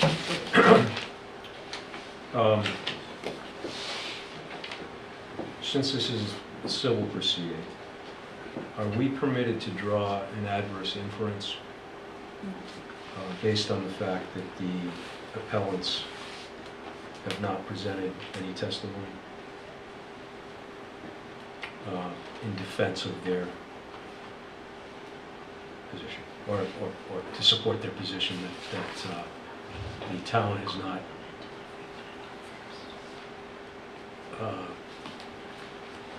met its burden of proof? I believe, I mean, the town has the burden of proof. I don't. The fact that they did not testify, certainly in my opinion, while in certain matters you could draw an adverse matter, but in this case, it's my opinion that the town ultimately has the burden of proof to prove that the violation happened at a certain date, that there were certain number of tenants, and that those tenants were not unrelated. The fact that the owners, didn't testify, I would say, against that or in any way, in my opinion, that in and of itself should not be held, in my opinion, against the owners. If that's the question you're asking. Yeah, I mean, I'm not sure that's exactly the question that I'm asking. So, the town presented evidence. Correct. We are tasked with determining whether or not that evidence is sufficient. Correct. In weighing that evidence and determining whether or not it's sufficient, can we draw an adverse inference based on the fact that the owners did not testify that they were related? Correct. Right. That you could. Correct. So the statute, I'm going to say it again, the statute says that they do not have to be here. And that, for that reason, is because the burden is on the town. So there's no evidence about unrelated for anybody, any party in this case. There's just, we issued a violation, and here are some first names, and they might be students, and that's it. I also, just for the record, haven't crossed on Rinaldi, so I want to make sure we do that as well. If I could just read right from the statute, upon the hearing, any party may appear in person or by agent or by attorney. So it gives you the option. Mm-hmm. And frankly, if we had put our case on first, we would have called Mr. Green and we would have called Mr. Pimentel and we would have elicited the same testimony that you got. It's just the way the town decided to proceed on this. So it's, I mean, we didn't need to put our clients on because the town has the burden.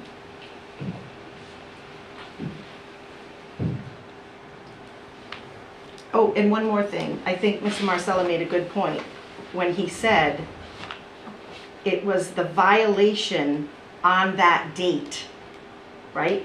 We don't, I mean, in theory, you don't know if these people are still living there, whoever they are.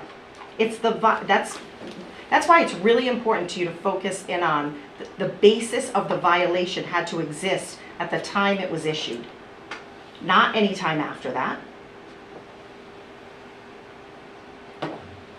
So are you saying that the town is precluded from obtaining the leases for those properties or from bringing in your clients to testify as to whether or not these people were unrelated persons, that they cannot do that? I would say yes, because that wasn't part of the record. When Mr. Pimentel issued the violation on November 17th, it was a violation on that day. And he needed the evidence on that day to issue that violation. So you can't now start, I love the parading people in here.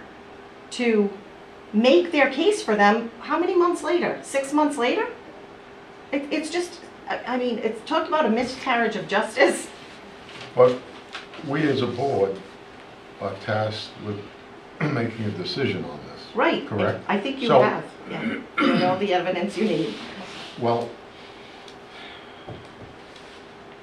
we don't have evidence whether they were related or unrelated, Correct, right? correct. I mean, so I would bring Mr. Robenheimer in here and ask him specifically, are they related or unrelated? How Okay. else do we get the information? Oh. You're certainly not going to offer it up. I'm not sure that Mr. Robenheimer is gonna know. Oh, I think Mr. Robenheimer would know, But, yes. but you are not the zoning official issuing the NOV on Yeah. November 17th. But- So but they- you but they- elect- I understand that, but you're asking us to make a decision based on what the... Based on the evidence the town had at the time, which is we don't know if they were related or unrelated. You're not an investigating body. If you bring Mr. Robenheimer in or anybody else, you are now doing an investigation. That is not your role. Your role is to make findings and make a decision on the facts that Mr. Pimentel had before him on November 17th. That's it. And he did not have this. He's admitted to it. Mr. Green has admitted to it. Yeah, but this is where I'm getting a little confused is, I want to try to follow what you're saying, is that the town issued a zoning ordinance violation. You agree, you got this as part of your package, right, Yes. for every single case?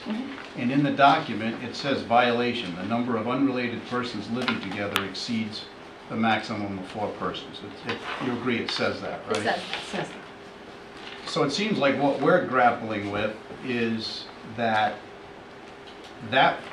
your client was put on notice of that is the violation. And what we're dealing with now is what is the evidentiary hurdles that the town needs to get over to prove that. Right. So they brought Mr. Pimentel, they brought Mr. Green, and now they've, I think, come to the realization that they need additional evidence. And what I'm trying to get from you, are you saying that no additional evidence can be produced to our board other than this letter? Other than this notice of violation? So the statute requires that the violation be issued on a record. Some of that record was, I think, a discussion between Mr. Pimentel and Mr. Green. I'm okay with that. He testified to it. But whatever they did before November 17th was what he did to do his he's the investigator, to issue the violation. And then it stops. I mean, that's on November 17th, Mr. Pimentel determined that there was a violation. He was wrong. I mean, that's why we're here. We're appealing that determination on November 17th. And we're saying he was wrong. And he cannot provide you, I think Mr. Marcello is saying, clear and convincing evidence that he wasn't wrong. He made a mistake. That's it. I'd like to add something, if I could. And Ms. Salvador just touched on it. The legal standard. There's a question as to what the legal standard is. At the last hearing, I can't remember who asked, if it was Mr. Kyle, Mr. Manning, or Mr. Hung, somebody asked him, what's the legal standard to Mr. Marcello? He told you it was clear and convincing evidence. Ms. Salvador has a different position, which I agree with, which is that it's significant evidence, not clear and convincing. And there is a difference, and it's a pretty big difference. Significant evidence is more than a scintilla, less than a preponderance. So that's somewhere more than a sliver. A scintilla is a very small amount. Preponderance is more likely than not, 51% sometimes it's described as. So it's somewhere between 50 and very, very little is the standard that has to be met. Not clear and convincing. So when you're thinking about the evidence and what you're going to, and when you're weighing the evidence, bear that in mind, that that is the standard that Ms. Salvatore agrees to, and I would say fine. I think if you include the second amended complaint and the admissions in it, it would rise to the level of clear and convincing, certainly significant, but even higher. So if, and Mr. Marcello may disagree on the standard, but what I would ask is that briefs on the legal standard be allowed to be submitted before you make your decision, and also on the admissibility of the second amended complaint. And I know, and my sisters have made it loud and clear, they object to the second amended complaint being considered by you. And when I got a copy of that, I did send it to them in advance, told them and Mr. Marcello that I would be submitting it to you and seeking to have it introduced and considered by you as part of the case. So I would ask that you allow me to provide you with whatever legal authority I can that can be guidance for you. And we objected when that email went out, and we submitted legal briefs. So, The town did not submit. just for the record, the legal brief for which they want you to give a decision on hit my email at 2:43 this afternoon. I read it at 4:35, the email at 4:35 this afternoon. There's 75 pages. This is like a Mike Kelly kind of thing that they love to do. Wow. Oh, that's cute. That See, was really I'm gonna- uncalled for. That's really That cute. was really uncalled for. It isn't 75 Apologies. pages. It is- That, it it is is- 20-something pages, and I'll go through it right now. But It- I have a witness to cross-examine, and I'm not gonna deal with characterizations out of the record. You did not give me a deadline. We are dealing with And subpoenas. do you want and us to, Second do you Amendment want us to, complaints. you want them to read I'm through gonna go- this tonight? I'll And go through it decide right this now. tonight? I will go through it right now. So back to what I was saying. I opened the email at 4:35 this afternoon, that now it's clear that they should allow Mr. Zangari to respond to and/or add to these memoranda. And I just want to be clear that for East Side. Eastside, no, yep, this. Yes, please. Ms. Mara I know work with Salvador, Michael Kelly, thank you. Ms. Mara Salvador submitted her brief in advance, which is Which is proper what thing you to do. asked for at Which the is last what- hearing. which When is I what- say in I advance. can't take everybody at once. Sorry. Well, I'm insulted by that comment, by the way, and I think we deserve an It wasn't apology. directed toward you. It was directed toward me, Wow. which is even better. So, but that's fine. This record's going to speak for itself, including Mr. Marcella's comments. That's fine. I'll go through all my arguments tonight. The fact of the matter is you don't need any of this, because you had testimony the last time that there's no evidence whether they're related or unrelated. You were here. It cites to the transcript. You were here for that. There was no. This isn't like, well, maybe there's a little bit of evidence. Substantial evidence, clear and convincing. Your counsel said it was clear and convincing. That's what's before you, whether it's substantial evidence or not. What you have, and I understand you're grappling with this because it's a big issue in the town, but the fact of the matter is that these witnesses testified, they don't know. They don't know. And imagine that, like I said the last time. Imagine, here's the violation, deal with it, property owner, spend your legal fees, deal with objecting to it with no basis. Do we know if they're unrelated? You come in and tell us if you're unrelated or not. And what does unrelated mean? Nobody's defined the term unrelated. So What I'm does gonna- that mean? I'm going to go through that as well. But I am going to proceed on Mr. Rinaldi. If I could have Mr. Pimento come up.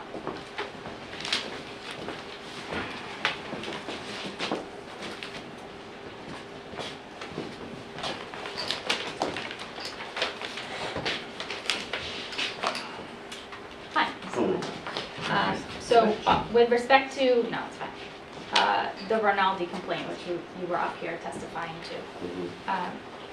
What did you base that determination on? That was based upon, after speaking with Mr. Green, who had spoken with the owners and also with the property manager, Mr. Robenheimer. Do you have, did Mr. Green do a report to that end? There were emails from Mr. Green, and there was also a comment in the, I believe it was the rental registration program, which Mr. Green had spoken with both John and Sandy Rinaldi relative to the four-person ordinance. And where is that? Where is that? Yeah, that comment. It's on, it's right here. But it hasn't been submitted as part of this record. But you based your I believe decision it on was. it. It is not, I can tell you that. This is what's submitted as part of the record.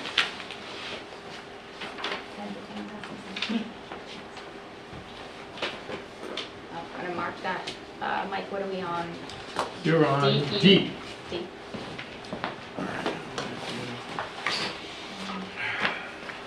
I have copies of basically documents that our staff put together That's fine. at the request of. I'm going with what's in the record and what I have.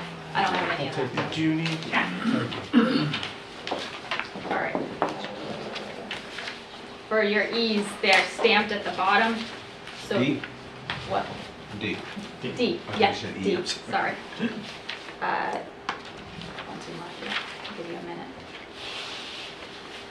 The page I'm gonna call your attention to is date stamp number 34.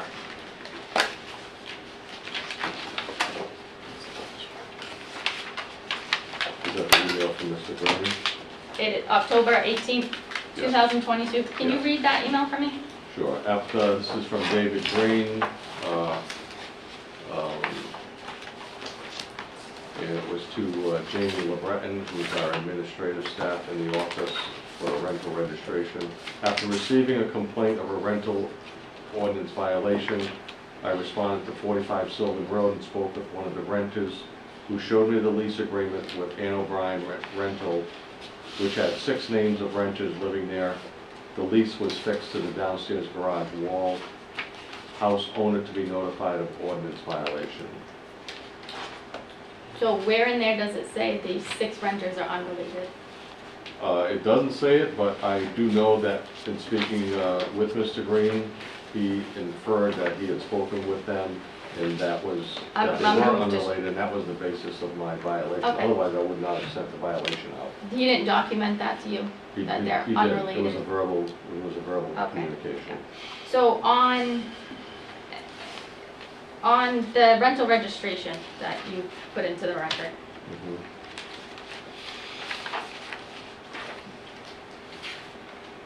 the student names, Alexander, Greenville, Justin, James, Justin, Ryan.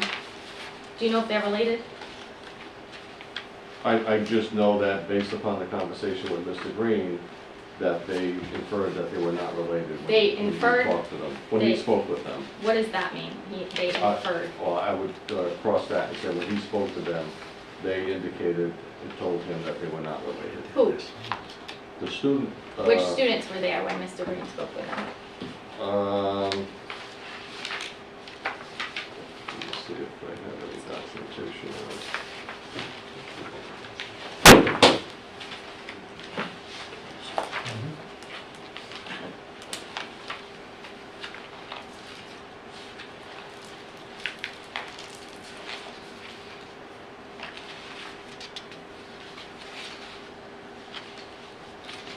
I'm not sure, because I don't have any documentation on which specific renter he spoke with. He just said one of the renters. One of the renters, so Yes. was one of the renters unrelated to another renter?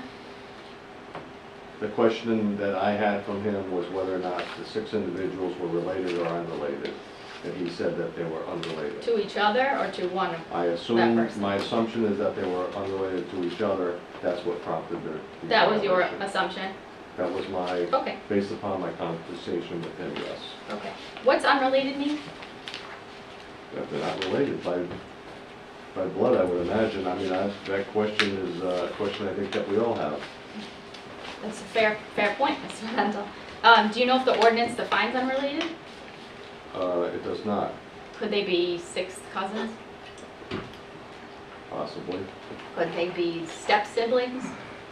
No, that's not blood, correct? That's correct. Okay. Could they be related because they belong to the same fraternity? I'm not sure. There's no definition, so I'm not going to speculate as to what it means. Okay.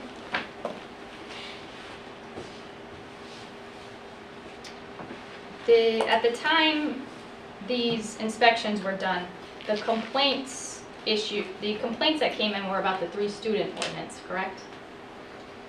Initially, some of them were about the 3-student ordinance, that's correct. Okay. When did you start, last time we were here, you testified that in your 2.5 years, these are the first violations you issued under the 4-student ordinance, correct? That's correct. When did you start enforcing the 4-student ordinance? After the 3-student was thrown out by the court. That's all I have. I think that's enough. Thanks, Mr. Michael. You're welcome.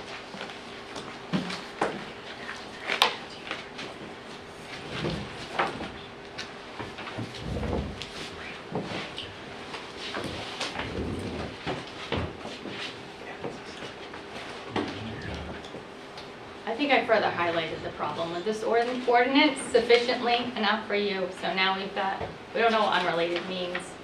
Now we've got, I understand we're not in court, but I assume there's a reason Mr. Green isn't here tonight. But we've got testimony that we don't know what he meant by unrelated. And here we are in front of this court. It's an impossible ordinance to enforce. Not that there's been any attempts at investigation until now. But here's the problem with this. We don't know if they're unrelated. We don't know who's related. We don't know what it means. And that's where, unfortunately, you're put in a situation where if you deny the appeals, what does that mean? That means, what is this board going to decide what unrelated means? The town council had plenty of opportunity to define that in the statute. They did, to some extent, in the one previous. And households, they said by blood or marriage. I'm not sure we fully understand what that means either. But it's better than what you have. You just have unrelated. It could be anything. In this brief, and now I get to put even more if that's where we're going. In this brief, related could be anything. They could all be students. They could be in a fraternity. They could be in the same religion.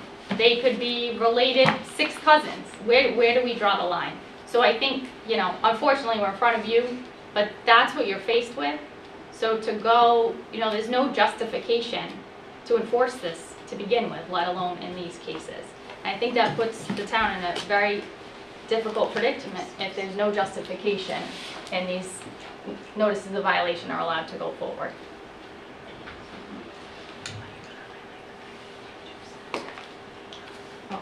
Yeah.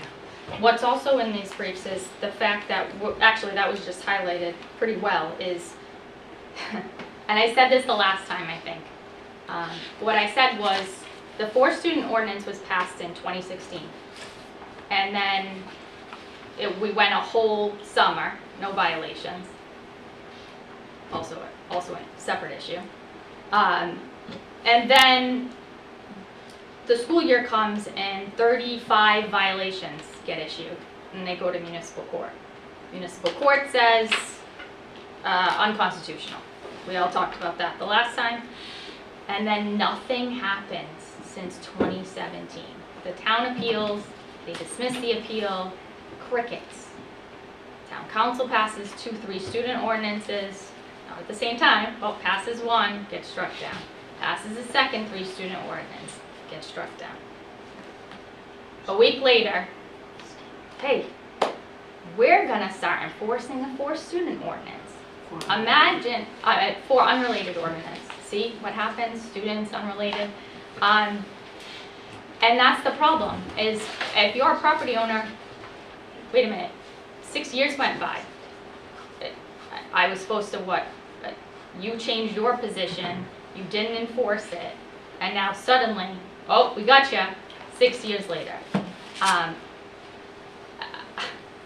This is a clear-cut case where the appeal should be granted and the notice of violation be dismissed. All of them. And tonight, because our clients have bared a lot of cost. We thought we were following the rules. We did everything you asked us to do, and now we're here again tonight And there's nothing else to say. But, you know, they're asking us to come back another time at the expense of our clients who frankly, you know, test case was the word. It's, again, unfair. I just add, I'm not asking anybody to come back.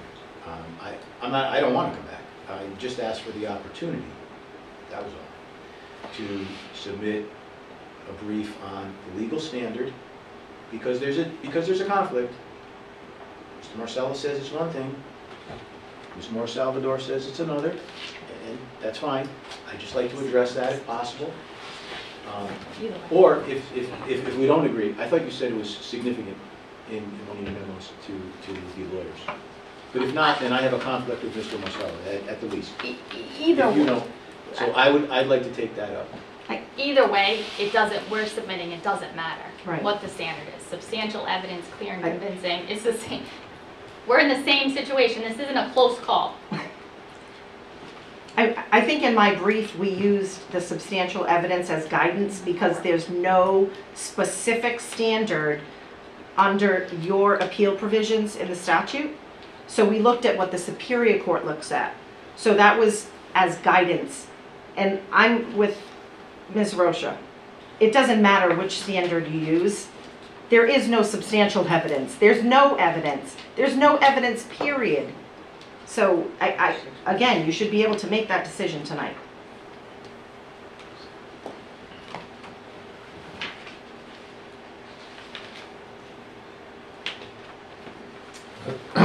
That's the issue that I have. I'm trying to think. There was no evidence presented to us that they were related, unrelated. Well, we heard tonight from Mr. Pimentel that, at least on Rinaldi, that Mr. Green informed him that he had the conversation with the students that were there, indicating that they were unrelated. So there is evidence there. I do still have a question as to what the standard is. So I would certainly invite a brief on that issue. Thank you, but I also asked as well on the issue of whether or not it's a proper submission of the second amended complaint. So I'd like to brief that issue as well, and the subpoena. So that's 3 items, and they're significant. Right? Those are significant items, because if I'm successful in that, I think that's going to have a serious bearing on your decision, right? Which way it goes. And if I'm not successful in that, that's going to have a significant bearing on your decision, I think, as well. So I'd like the opportunity to do that. I'm not asking for a ton of time. I'm not asking anybody to come back. So I'd like to submit it to council, and it can be disseminated, and obviously opposing council, and submit it to the board. First of all, of course we're going to come back on behalf of our clients. That's not a fair statement that we don't have to come back, okay? We may even have to respond to Mr. Zangieri's additional briefing. This whole thing about the second amended complaint, we talked about this. The violation was issued on November 17th. The second amended complaint was submitted in February of 2023. That's a problem. The fact that they, even if you call it an admission, it was of unrelated individuals, which is not defined and has to be further developed at the Superior Court level, or where is it? Federal court level. So it's, I mean, whether they say they made an allegation, we've got lawyers on the board, an alternative allegation that they're unrelated, whatever that means. Somebody's going to have to figure out what that means. So again, I think we are belaboring this. There's no evidence. Briefing, whether it's substantial or clear and convincing, there's no evidence that these people are unrelated. I mean, I really insist on a decision.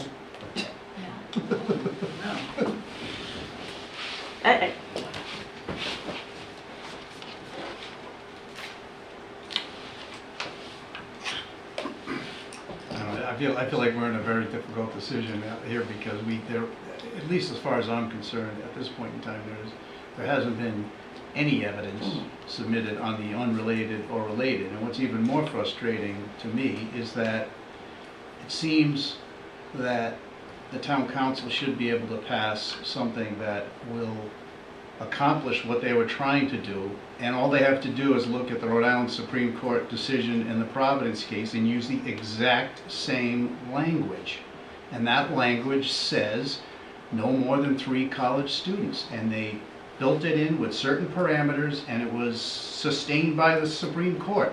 So that's what our town council needs to do. We're unfortunately, I think, stuck with this ordinance and the evidence that was presented, and I don't necessarily disagree that Mr. Zangari should have at least an opportunity to brief this. I understand your frustration, you want a decision tonight, but I mean, based on what I've heard, I couldn't say that they've met their burden of proof on the unrelated or related or whatever it is we want to call it. Just unfair. So just a couple of things, procedure. So as Ms. Mara Salvador said, there is no direct standard in our ordinance or whatever regarding the standard. I've always used clear and convincing, whether it's preponderance, substantial. I don't think, I think it's either proven or not. I don't even think it's close as far as that goes. You know, there's legal arguments made in these briefs. I got Ms. Mara Salvador, we literally got these an hour before. I believe you guys should review these, should have the right to review these prior to making a decision. I know no deadline was set, but I haven't read them either. So I believe I would have the right to, you know, in order to properly advise you, I need to read through these. I read through Ms. Mara Salvador's, but I did not read these 3. In addition, Mr. Mita is not part of the complaint, the second amended complaint. So I think that one needs to be treated separately, because if you were to consider, while everyone's thinking about what's going on, if you were to consider the second amended complaint, if it does go that way, Mr. Mead is not part of that. So there's no admission anywhere regarding that matter. In my opinion, that case is separate, should be decided separately. I mean, all cases are going to have to be decided individually, just like we're doing this all at once. But I think you should take notice that Mr. Mita is not part of that at all. For an ironic reason, but you know, there's no certain admission by that defendant anywhere in the paperwork at all. So you should take that into consideration.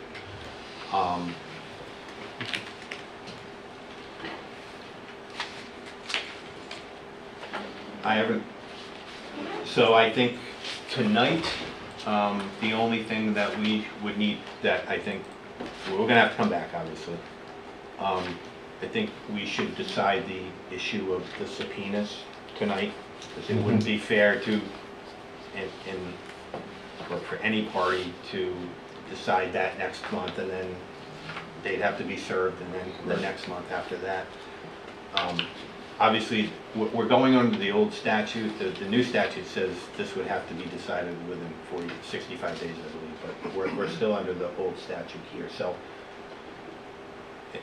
you tell me how you want to do this, but in my opinion, that the first thing we should do is address the town's request to issue subpoenas. First, can I ask? Yeah, you can't ask anything. Your opinion of the appellant's legal counsel,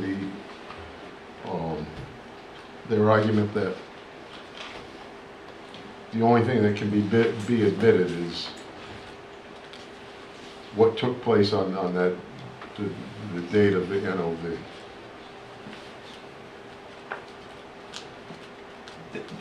What took place on the date of the NOV is, Or what well, knowledge? I shouldn't say that. The NOV is issued on a certain date. Yes. That NOV can include any prior evidence, prior discussions, in other words, anything that took place within Mr. Pimental or the town's investigation. That would include the rental registration. That would include visiting the property. That would include, for instance, on the last one, Rinaldi, any conversations. It doesn't all have to take place on November 21st. It can take place prior to that. No, I understand, but after the fact, their argument that after the fact, that we can't consider it. Well, I would say if you did consider it, it would only be the admission would relate back to the November 21st date. Again, it's a snapshot in time. And that's why when we go to municipal court or whatever, you have a kind of a day.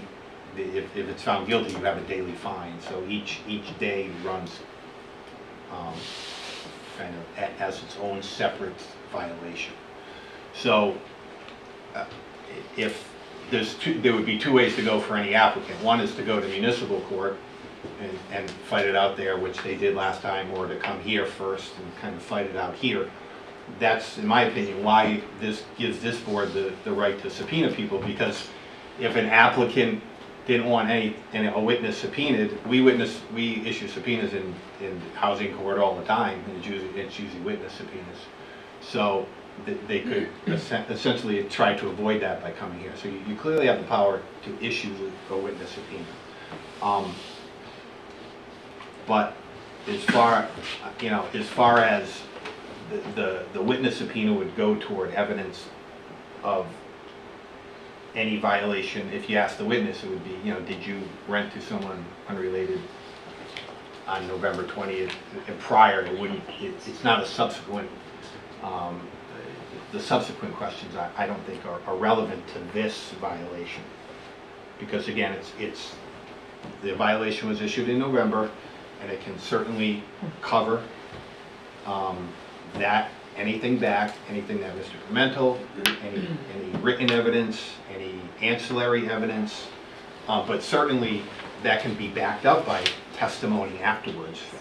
I mean, the fact that it comes in afterward doesn't necessarily mean that it's voided out, because for instance, if someone, there was a notice of violation, I mean, you do step into the shoes of the building official, so you're kind of reviewing this de novo.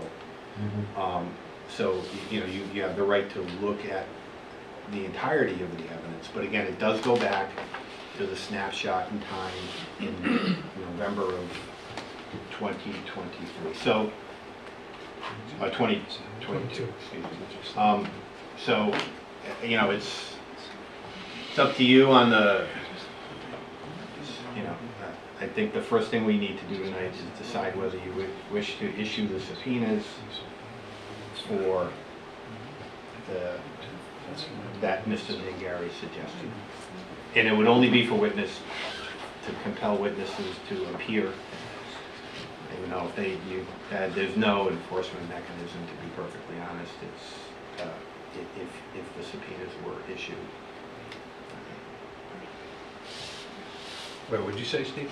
Well, enforcement, so in other words, is an enforcement mechanism. So if we were in municipal court, Right, so if we... and someone issues a subpoena, I've actually had judges, you can compel here, it would, if they didn't show up, I believe you'd have to go to Superior Court and kind of enforce it there. You know, there's no judicial enforcement here. So the town would then have to file something in Superior Court to enforce it. It's in, you know.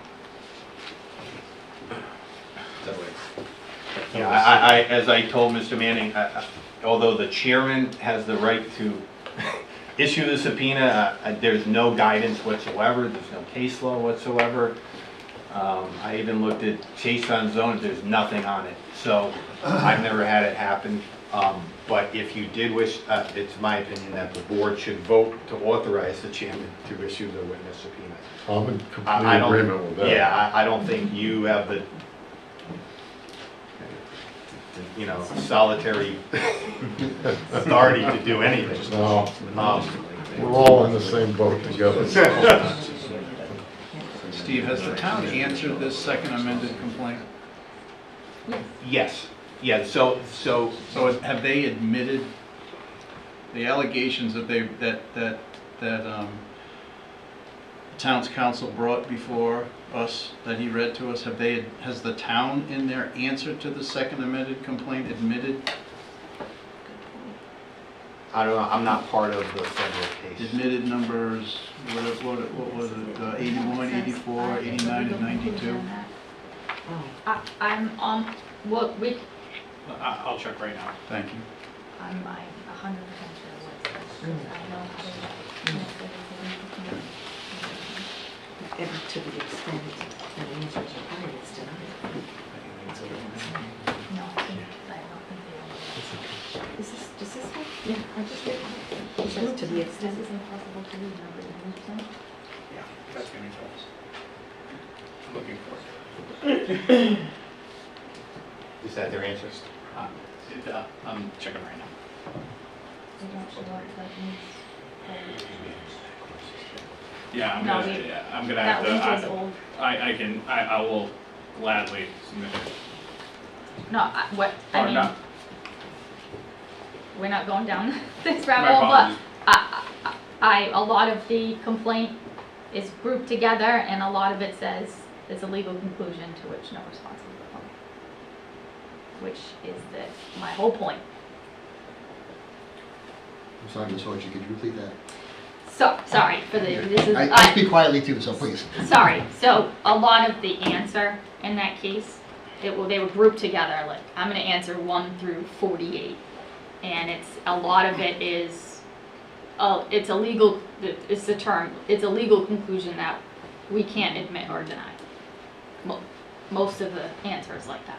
Thank you. There's nothing useful for I think that's all I'm anybody. trying to get at, is oftentimes an answer is filed that's just a general denial of everything, and I just wanted to get to the bottom of what happened. It reads like that. Would you like a copy of the answer? Yeah. I will submit it to the board if you would like it. And of course, we object to that. Right. So, Go ahead. So, Steve or Chris, I'm not sure who to ask the question to, but on Ms. Roche's argument about certified record, what's your take on this? Should we only be looking at what's in the certified record, or on? No, I mean, the certified record, in my opinion, certified record are the documents that they have in their possession. However, my experience, because I do these violations all the time, is there's very little that the building official has in the record. In other words, they get a complaint, they go out, they investigate, they issue a notice of violation. Sometimes they take pictures, things like that. So there's not a lot of record in notice of violations, again, because the building official's just going out, they're getting a complaint, they have the rental registration, and they issue but certainly you're allowed to oral testimony is not in the record. That's what Mr. Kyle was getting at. If you don't admit the form, you certainly can admit the testimony. So, but again, in these cases, there's not detailed, there's never any detailed, true detailed information. Usually it's, if it's zoning violations, it's usually a two-family and a one-family, so there's photos. We're waiting around here, I get No, we don't need photos of children or anything like that. But there would be photos, there would be maybe necessarily notes, there would be emails, things like that. But you certainly can go off the additional testimony of any conversations, et cetera. And because of your question is the reason that I requested the ability to brief that issue on whether or not it's appropriate or proper for you to consider the submission of the second amended complaint. And also it will be the answer to the second amended complaint, which you've requested. 9:17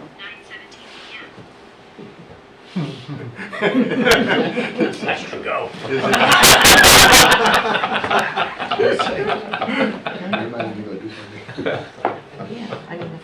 So, All right, so- back to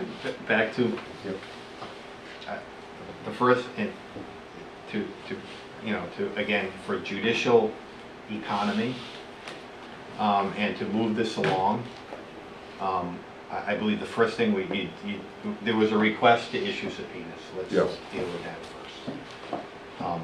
I believe there should be some discussion on that and a vote. There's no standard, and they'll probably back me up on this, there's no case law, there's no standard. I agree that regarding the documents, but the documents you already have, so it would just be the compelling the witness to appear.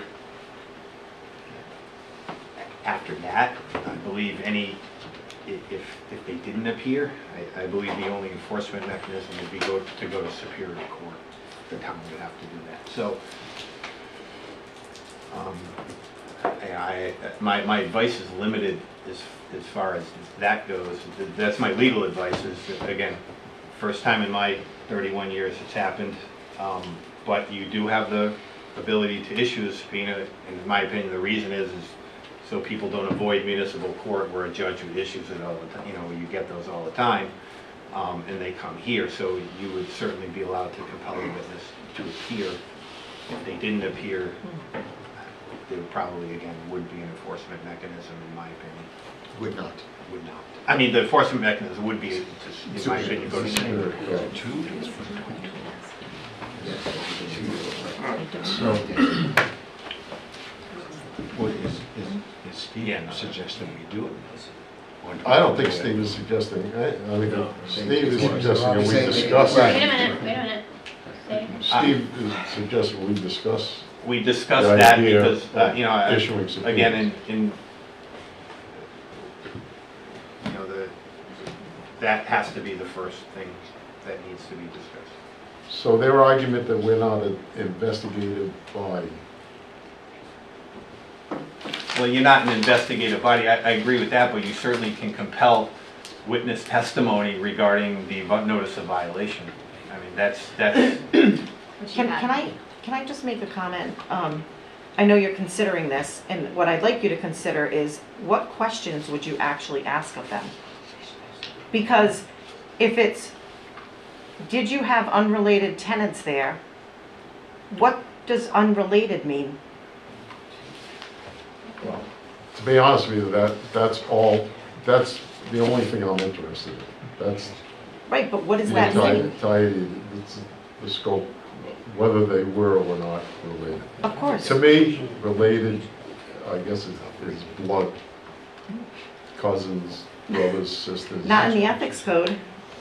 Well, And it's defined in the but ethics code. today, I don't know what related is. But my point is, again, if you're going to do something that's basically a futile exercise, why are you doing it? That's my point. Because you can imagine what's going to happen. Just consider the question, right?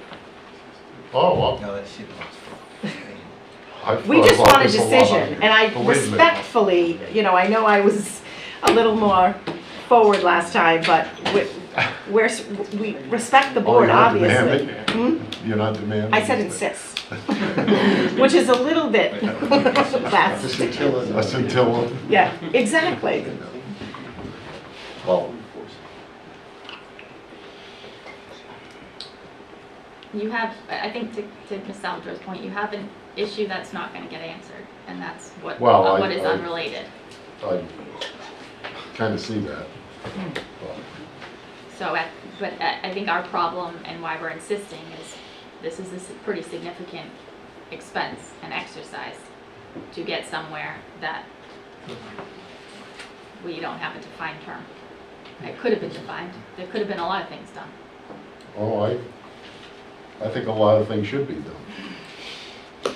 You and most of the town probably would agree with that. It's in our lap right now, so. And Ms. Cal, so the 3-student has been reintroduced. I'm sorry? The 3-student ordinance has been reintroduced and is back before planning next week. For your edification. Hopefully you follow exactly what they say in Providence. Because that's what the Supreme Court said was okay. All right, so as far as the subpoena goes, subpoenas.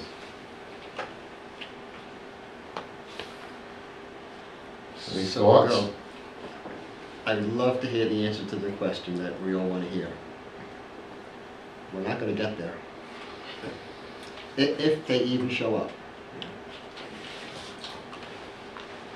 I'd love to send them out, and I'm just not sure where we're going to go with it. I agree. I don't know. I was gonna say the same thing. What's the definition of unrelated? It's down at A lot of questions. Oh, I know, I saw. A lot of questions out there.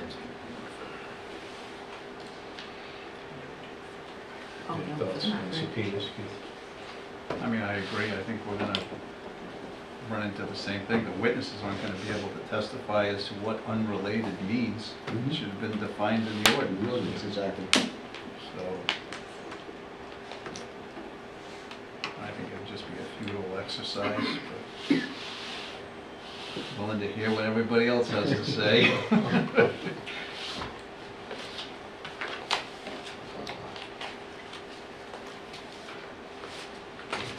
I agree. We don't have a definition of unrelated or related per the town. So we're gonna send subpoenas out if they show up.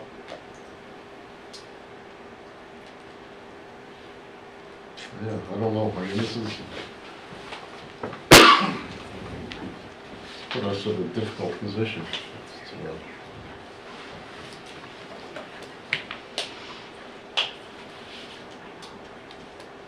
should have been better definition of everything. I think it's a tough time too, right? So, as was mentioned today, most of these students have either already vacated the property or will be this week, this weekend.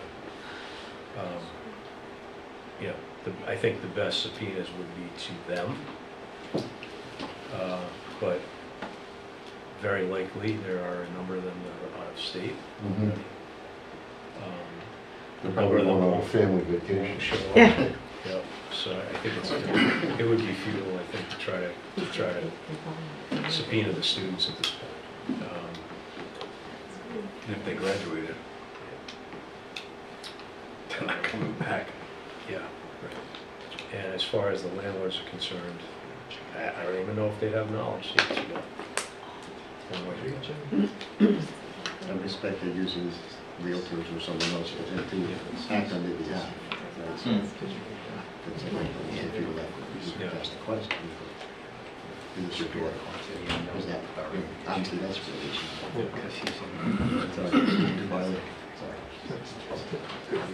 Oh, yeah, no. Can I ask, does this help the town case? I think the town's case by issue. Sorry, I can't hear. Yeah, Joe, just. Joe. Yeah, sorry. This, you can ask, I mean, I don't know. Well, I don't know how to, I don't know what the best wording is, but or if I don't know if I can say it, can I say it? Is it better for the town that, you can't answer that? That's Like- not for your I mean, Exactly, you so- got, Right. you're an independent board. Right, exactly, And it's up to right. town council to do whatever they have.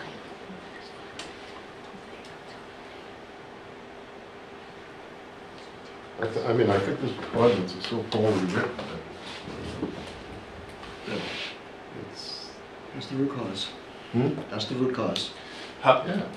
But, Focus But on the use. that's not, yeah, That's right not now, what we're talking just about. one thing at a time. Let's- right. So, I mean, my vote would be no on subpoenas. I think it's futile.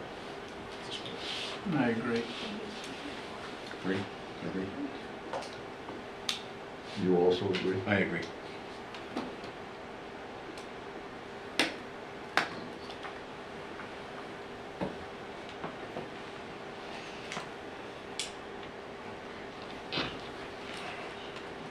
Probably is fuel.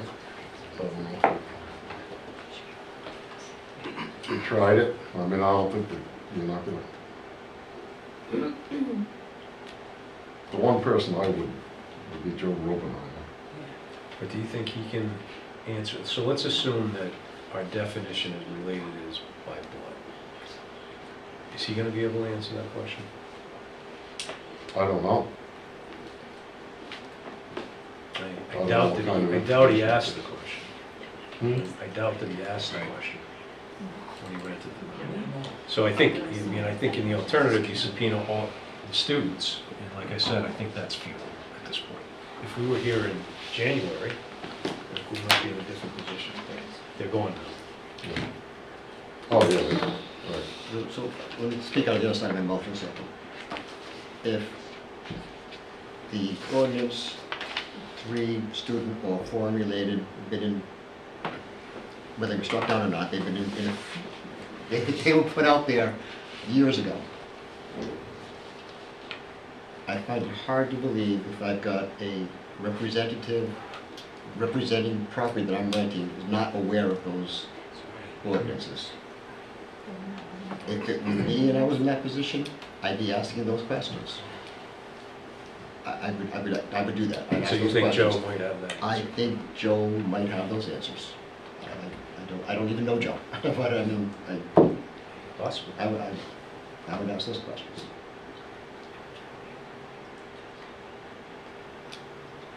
Again, Joe Schmoes. What, how come there's no last names on this? Is that? Well, this is another thing, There's no but this is up to the council, this is the council's work, that they have. I think that question was asked at the last hearing, why there are no last names on rental registration. I believe the answer is because it's That was public record. the town council, after getting some complaints about last names, where they live, like their address or their phone numbers, we were just told that we could only ask first names only. So why have an ordinance? Why have an ordinance? Say it again, Mr. Chairman, what'd you say? So why have an ordinance? So, that was before me, but I believe it was for safety concerns. I get it. What other more reason, how do you enforce an ordinance if you don't know the last names? Just gets deeper and deeper. Subpoena the manager. I'm not gonna say I think it's absolutely wrong. You think it is, or you? No, No. I'm not gonna fight you on it. Yeah, I mean, obviously, I'm not going after the kids aren't going to grow up. I think that's an exercise in futility, as this whole thing may be, but,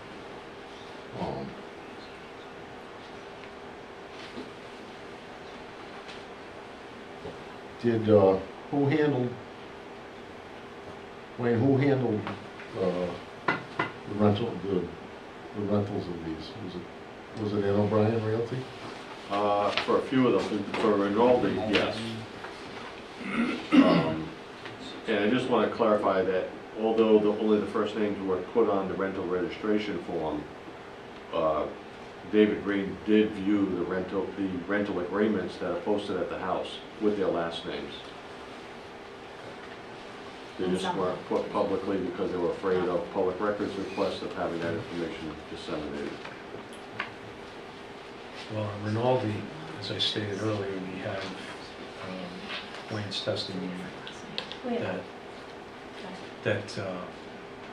Mr. Green indicated that he asked them whether or not they were related. They said they indicated no. You're referring to the testimony from Mr. Pimentel, right? yes.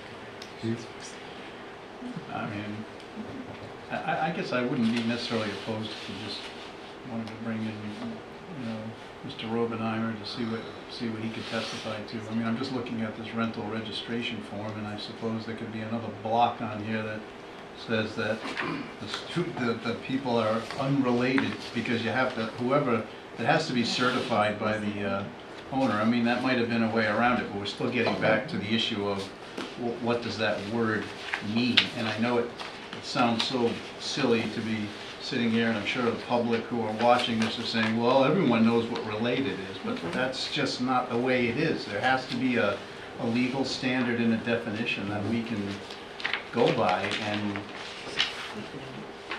you can't just surmise what it is to the detriment of these people who are, according to the notice of violation, are exposed to a $500 a day fine for violating the ordinance. So it has to be, in my thought, it has to be very specific, and it has to be articulated so that they know what the consequences of their action is, and it's not. I wish it weren't so, but that's what we're dealing with. I just think that goes to Ms. Salter's point of, like, you're gonna ask Mr. Robenheimer if he knows if they're unrelated, but somebody's gotta be prepared to ask him based on a definition.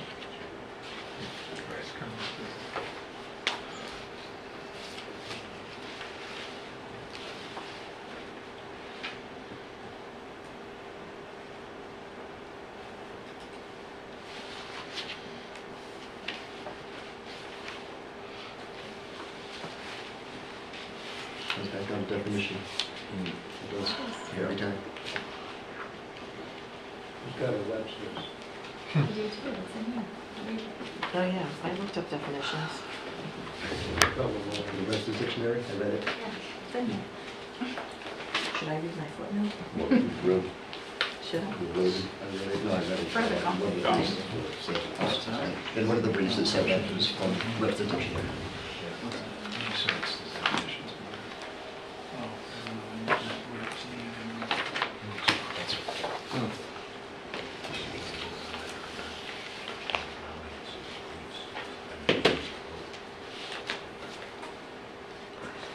We're working on the subpoena. Oh, yeah, still? Still on the subpoena. We gotta focus here. So, All right, so we gotta do one thing at a time here. So, regarding forgetting about the related, unrelated, Mr. Zangari would have the right to brief or respond. It's up to you whether you want to. Doesn't sound like you're inclined to issue any subpoenas to I'll call it the parties. There does seem to be an appetite to issue a subpoena to Mr. Robenheimer, but I'll leave that up to he would be able to compel any documents, but he certainly could compel his testimony, and it would obviously have to relate back to the date of, November 24th, 21st, 2022 or before.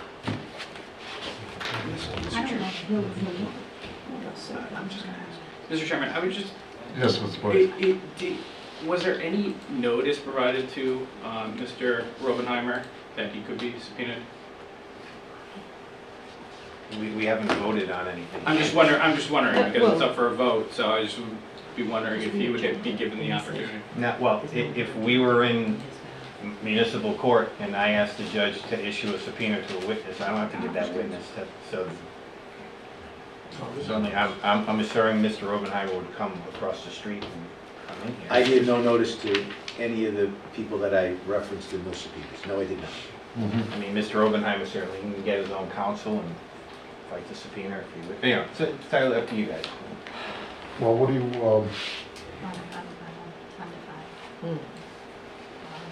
what about the owners? So, yeah, there was a request for 6 or 7. But 6 or 7 So, subpoenas? yeah, in other words, there was each of the parties and then Mr. Rowe.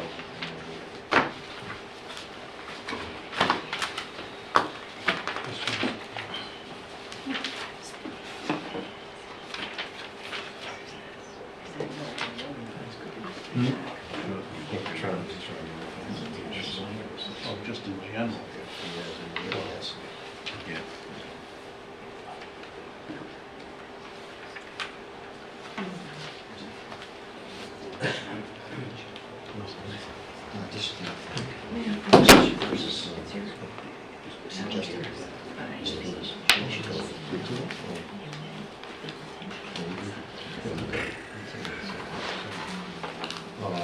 Yeah, no, I get it.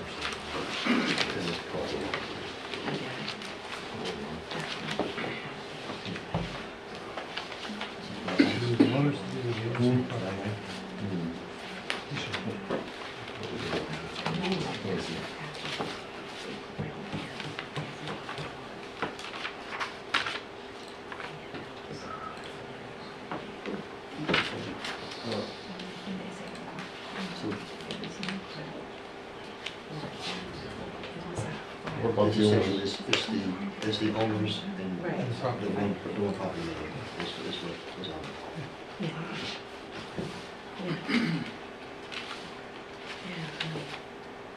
I think you're right.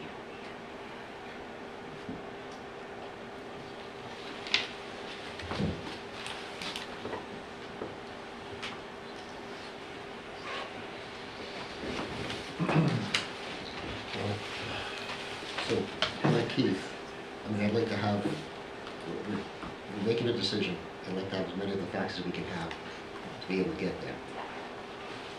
I know you don't want to get muddy with different things, but they are all related.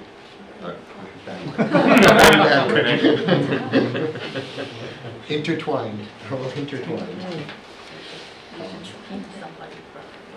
So, yeah, again, if I'm making a decision, I'd like to have all the facts, as many as I can.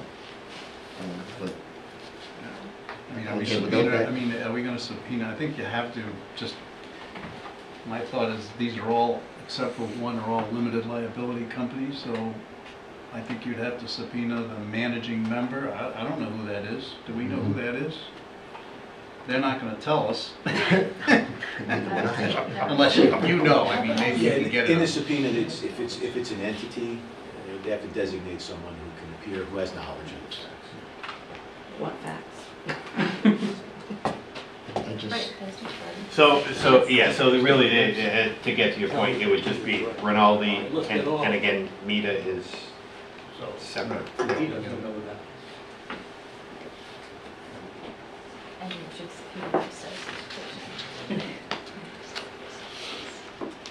Well, what's your pleasure, gentlemen?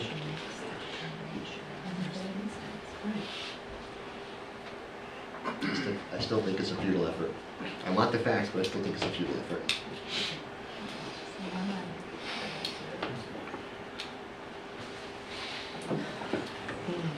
Oh, yeah.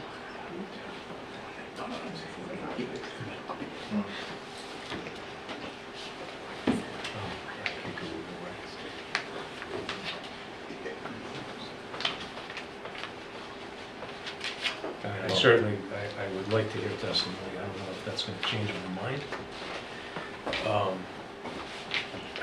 I would like to hear from the owners, for sure, but we're still going to have this issue of unrelated. Well, The question can be asked, did you ask her for unrelated? Are you aware of the ordinance? Those kinds of questions can be asked. I mean, we're not gonna get anywhere else. I mean, if we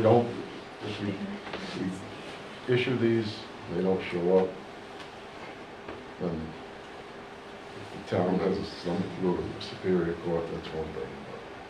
But, yeah, they're gonna hide behind what's related. I mean, I think we all know, we're comfortable saying what's related, but what a relation is.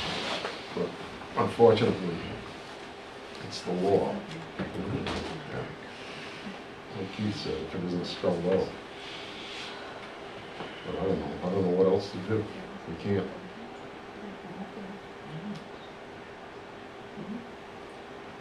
We're not getting any information anywhere else. Agreed. So, if it works, it works. If it doesn't, it doesn't.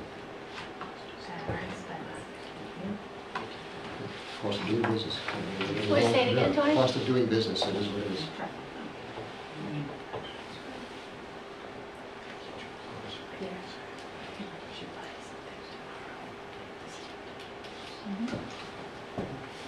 I need a motion. I'm not sure how to need a motion to proceed to call the vote.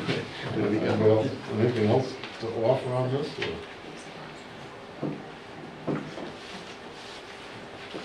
So we subpoena. Oh, well, I mean, everybody? yeah. Do it, Or do just it. Joe?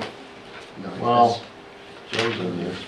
I mean, does it make sense to, Mr. Zangari offered to brief the issue of whether or not the admission in the Second Amendment complaint can be considered by us. That's an admission that they were unrelated.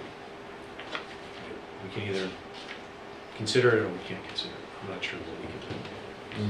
If we can consider it, if we ultimately decide we can consider it, then I think it makes sense to subpoena these witnesses because we have, I think, if we can consider it, evidence that they're unrelated. And I'd like to hear whether or not there's evidence to the contrary from the owners. But until I know whether or not we can consider that Second Amendment complaint and that as an admission, I don't know that we have any evidence about related or unrelated.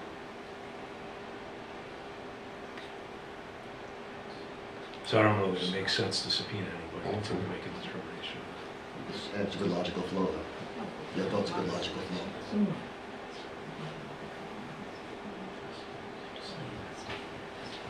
Can we entertain the? Yeah, that brief in advance? that might be the most judicious way to go is you basically allow Mr. Zangari and the attorneys for the parties, to submit a brief on those legal issues, and they can certainly respond.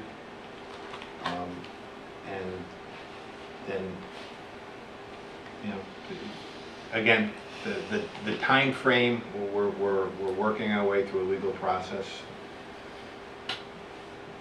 The new statute shrinks this, but we're still under, since this was in November of 2022, we go under the old ordinance. The new ordinance now has you guys deciding these things in 65 days. But you certainly can allow Mr. Zangari to brief it. Yeah, but I wonder if it's even, and that if the issue is even a little bit more narrow than that, because normally when a complaint is filed in Superior Court, and if I were to take the deposition of any one of these plaintiffs, anything they put in this complaint, I think is an admission. What we're struggling with, though, is whether that post hoc admission can be used to support a finding made when Wayne or Mr. Green made those findings that they were unrelated as of that date. Do you see what I'm getting at? I mean, I think it's a little bit more narrow than just, do you see what I'm saying? Yeah. No, and I agree that, I mean, that is ultimately the legal issue. Ironically, there's parts of the complaint to, for declaratory judgment, regarding. Yeah, but those allegations were all set forth in the factual averments in the complaint. They weren't in the alternative pleading section. They were they were laying out the facts. No. So, I believe. I mean, I stand to be, but irrespective. I mean, I think that's at least my thinking. And then I suppose if we were to subpoena these witnesses, they could testify that one was Mr. Manning, one was Mr. Kyle. And it would be up to us to decide whether that was related. Can we use a dictionary definition or something like that to support that? I don't know. I don't know if we're at that because we don't have that evidence yet. But Just to add on that, I mean, if you allow me the opportunity to do that, and if the board should decide in the future that yes, the Second Amendment complaint, we're going to consider it. The wording in there is, it was used for more than 4 unrelated, as to 4 different appellants here, not Mr. Mita, but the other 4. And that mimics the language in the ordinance. So I would submit, I will submit if allowed to, that in fact, they've admitted to a violation. First, and they may have other reasons for doing it, but they've admitted to the violation as worded. That would be the argument probably. But please, Ms. Marcel. So again, these are alternative arguments that are put into a complaint where, you're making alternative arguments. So we don't know what the definition of unrelated is. So we're just saying it in a complaint. We're unrelated, by the way, whatever that means. We have to develop facts to figure out what that means. So, and Mr. Pimentel testified tonight that he doesn't know what it means. And he's the one that has to make the determination of what it means. And he doesn't know what it means. And the last thing I want to say is, as you know, I'm sure you've heard this before, zoning is a derogation of property rights. And when something is not clear, you have to interpret the ordinance in favor of the property owner. So no one knows what unrelated is, and you can't make it up. It needs to be defined. So all this stuff about subpoenas and, briefs, I think you should be focusing on the fact that we don't know what the word unrelated means. So it doesn't matter who admits anything, because is it admit you're unrelated under any definition? It doesn't make any sense. I feel guilty because it says unrelated when you're in fact not unrelated because there's no definition. So I think it's really important to focus on the fact that there is no definition for unrelated. And again, I think you can uphold our appeal based on that alone. There's no definition. It doesn't matter what the complaint says, because those facts have to be developed in the court. And again, a definition has to be clear in a zoning ordinance. You have to find in favor of a property owner when it's not clear. And everyone has said it's not clear. Testimony, you've said it. I think all the attorneys admit to it, that it's not clear. And that's the focus of this entire issue, is that we don't know what the word unrelated means.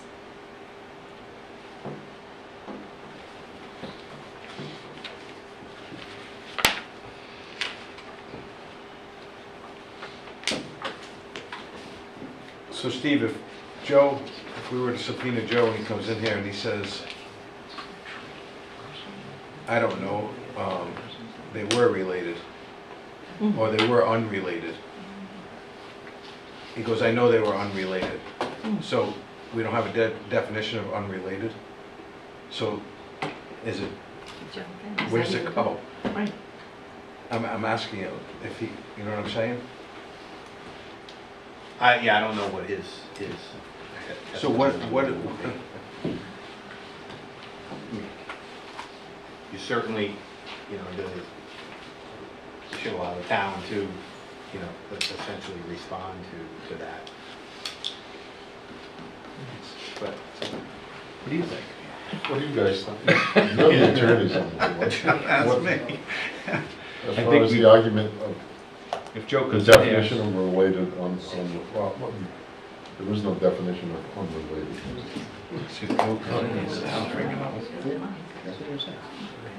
Oftentimes, courts will look to a dictionary definition or Black's Law dictionary as to what the word means, but, I mean, I haven't researched that, or it's not my role to research that, but that could be, often, that can be, supplemented to, or to augment the understanding of what the definition means. It's clearly not defined in our ordinance, and that is a given, right? Correct.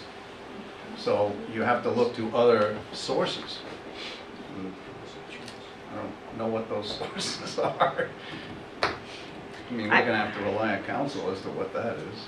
I can tell you that I looked up definitions and they were all over the place. And I'm gonna read my quote because I like this. This is from Ted Ed online.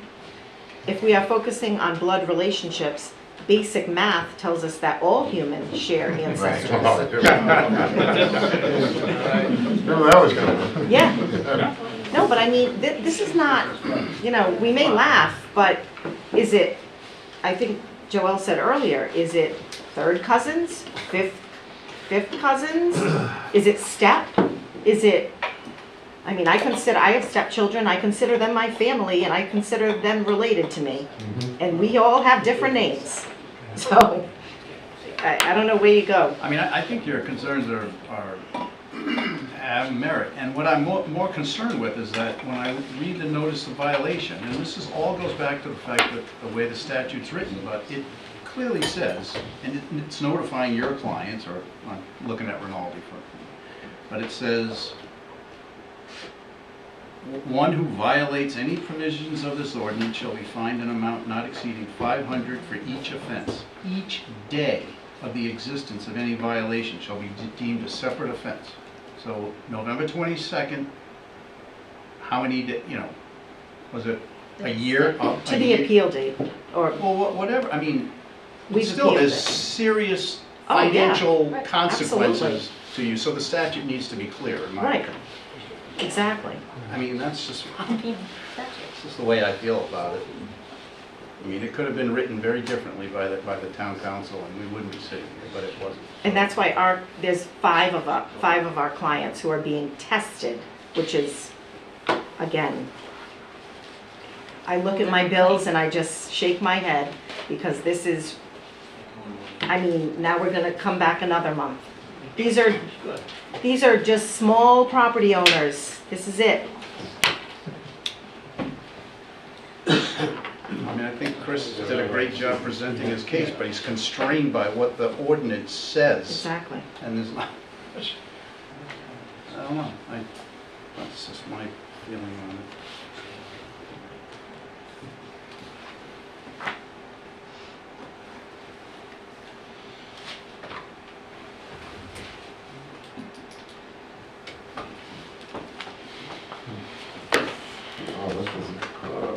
So what do you want, should we rule in their favor? Throw this back at the council and. I mean, if we're gonna keep bouncing back to this unrelated issue. So what's your thought on the admission in the complaint? I don't know. No. Does that change things?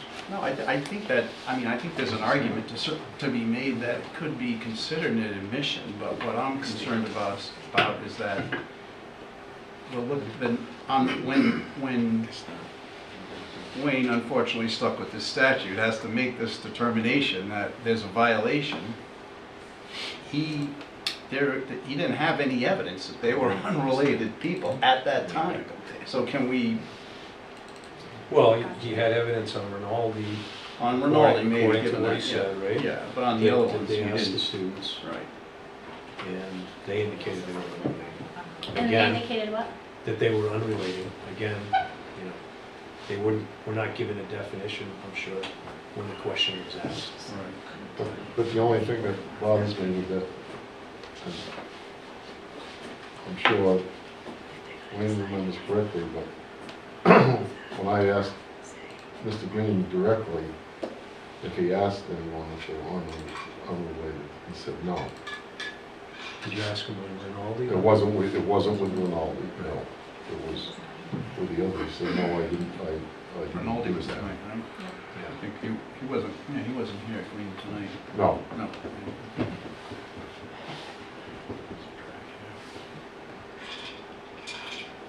So that's, but it was not on Rinaldi.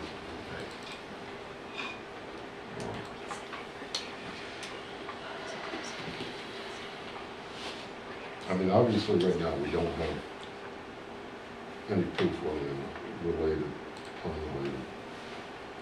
I won't even go into the argument of what unrelated is.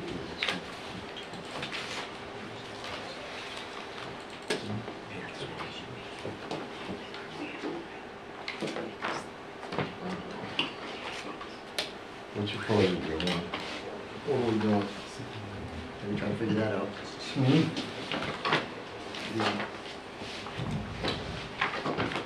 So Keith, are you saying you don't think there's any benefit to exploring further whether or not that we can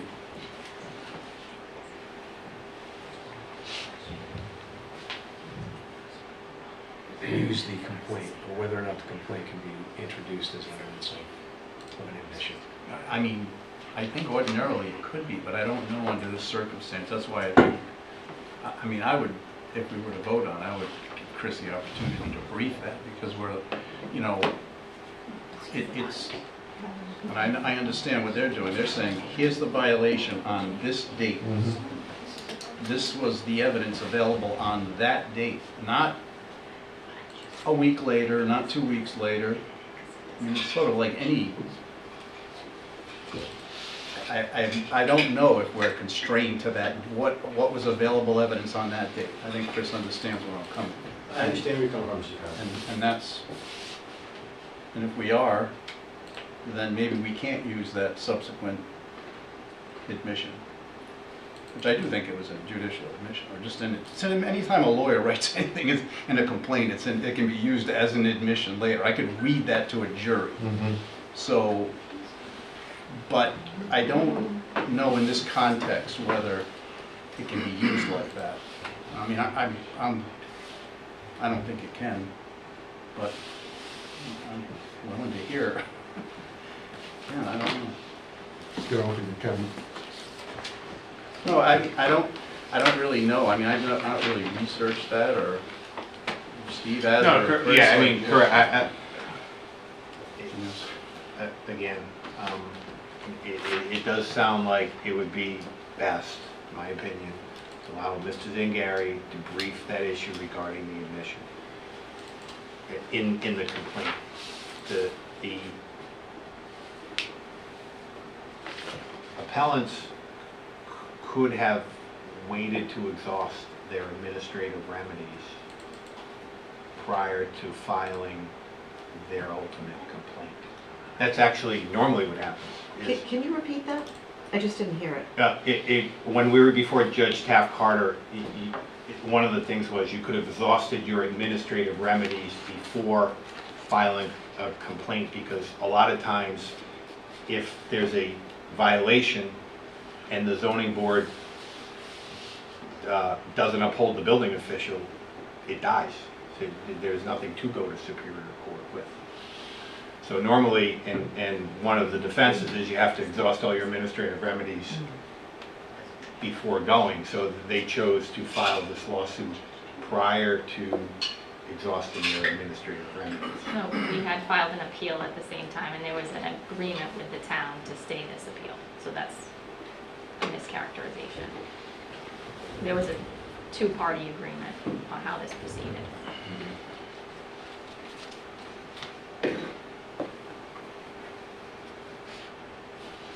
So I would like to get some more information on that issue? I mean, my feeling, at least on Rinaldi, is that there is evidence indicating that the students indicated they were unrelated. If we can accept this as an admission as well, if they're unrelated, then I think there is some evidence there that would uphold the official. I'm gonna add to that, because I don't think the testimony of our conversation, but then we don't know who was unrelated or if they were all unrelated. That's what the testimony was. Well, which ones are unrelated? There isn't enough information on that. So if we're going down this road, then I'm gonna ask to subpoena Mr. Green, because he was here the last time. I have no indication he wasn't there, and I guarantee what we're gonna find out is what we found out the last time. So.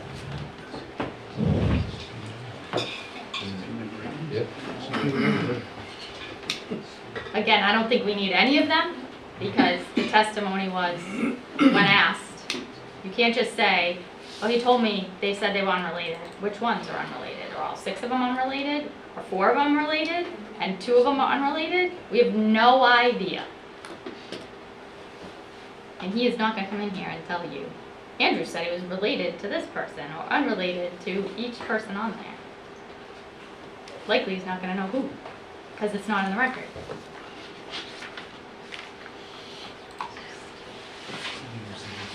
What about subpoenas? We should allow them to subpoena Green back in, and maybe we'll find out what additional information he has, and whoever they want to subpoena now, if that's the road they want to go down. No, well, it's not the road we want to go down. But the evidence that was presented tonight did not indicate that Mr. Green said that there were more than 4 unrelated individuals. That was not the testimony.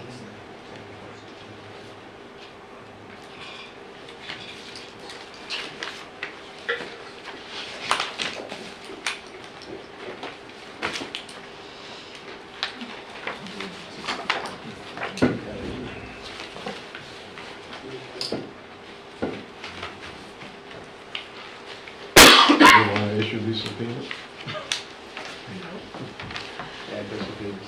Say it again, Tony?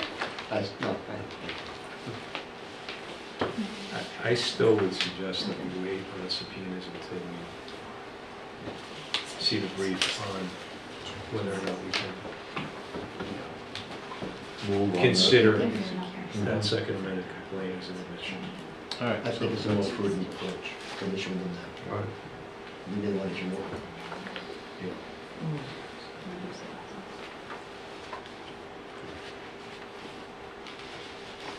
All right, Sense to me. so that's where we are. So, all right, so,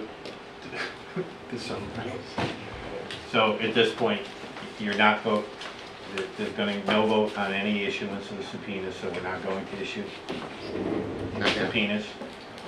At this And time. At this time, you're gonna withhold any vote on that issue. And you're going to allow the town to brief the issue regarding the admission of the amended complaint regarding, for your consideration. And then obviously they would have the right to respond. Yes. Do you want to set some deadlines so I don't get called any names at the next Absolutely. hearing? Absolutely. Yeah. Unprofessionally? Before 4:45 on the night of the hearing, how's that? Okay, So 4:44. So there's a process gonna happen here, right? Mr. Zangavi's gonna write his briefs. Yes. He's gonna get them to us, he's gonna get them to Absolutely. Appellants? Yeah, absolutely. appellants, are gonna create their own briefs. Yes. So this has to happen fairly timely, I understand. not to. I prefer actual dates because Yeah. of what was I'm said. with you. So you guys want to suggest dates to us? First Can of you agree to all, dates? when are we moving the next meeting to? Well, that could make things easier. You could just move it to in the normal circumstance, I would say continue to X and allow them 20 days and them 20 days to, I don't know if we want to keep this going forever, but I'd ask Chris on the record, how long do you think you need to? How about 14? You need 14 days. And guys, Ladies? 14? 14. Good, okay. All right, so, Let me throw in this, so you guys are gonna get all that. yes, We need them before the day before or the day of the meeting. correct. We need All to right. read these too. Yes, That's kind of what happened today. yes. So if you're gonna give us facts, give us a chance to digest them. Everyone. So, your next meeting date is the 15th, which is the 14 day for us. It's June 22nd. June 22nd is our next meeting, Oh, I good. can- and we have a special on, 26th. but Yes, which wouldn't be for these folks unless you chose that. We're pretty well both. I had also requested the opportunity to brief on what should be the legal standard that you apply to these appeals. We could also do that in 14, if that's okay with. yes. Can't we agree to substantial evidence? Sure. Oh, okay, yes, if we can agree, then we don't have to brief. Okay. So Jill, Yes, the 26th, the meeting of the 26th is, the meeting of the 26th is a Monday, your regularly scheduled meeting of which we scheduled a special meeting for you to handle your regular business on the 26th, right. unless you choose to do it differently. And move this to the 26th, Well, which is outside of your regular meeting. I can't do this. I can't either. Can you do the 22nd? Yeah, because Yes. Kelly's got other towns, so I can 26, do so the you have Monday. 22nd. I'm out, yeah, Chris? 3 nights a week. Yeah, me too. You're withholding on whether or not to issue the subpoenas. Yes, they're not I voting. understand.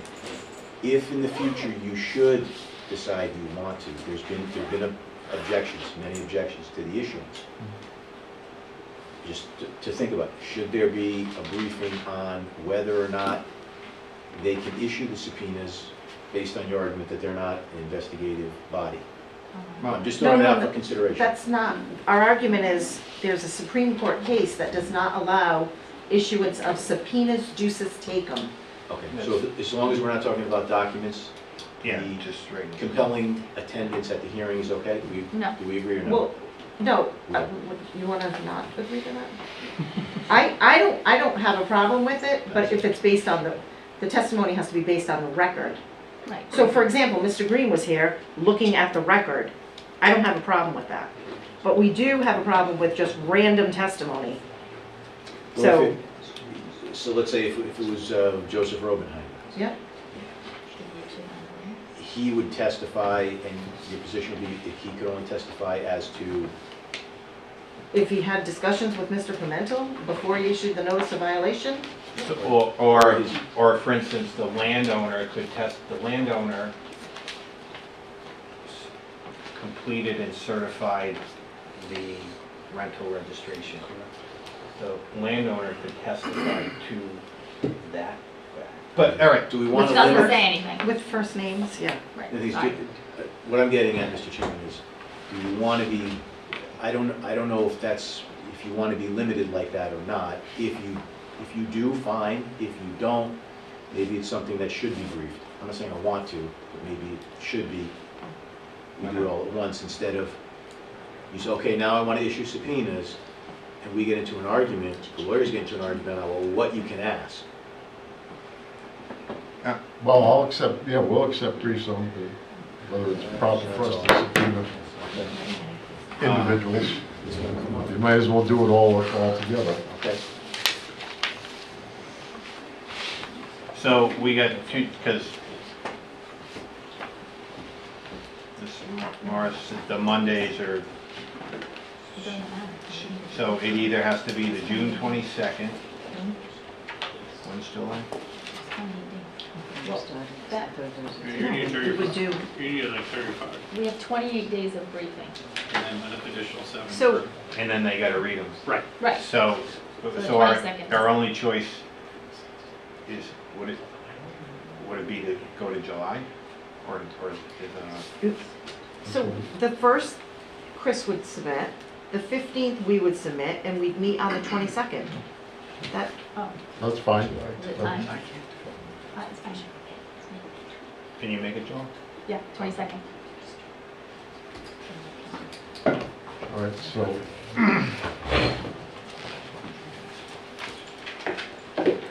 Chair would entertain a motion that we move this to a date certain, June 22nd. So moved. Second. Any discussion?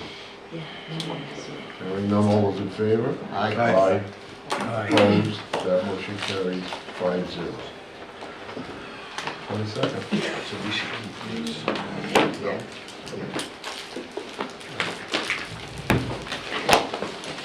Chris, a clarification, you're still looking in, briefing on us whether the second amendment complaint is, you're waiting that as well? Whether you can consider that as part of your deliberations.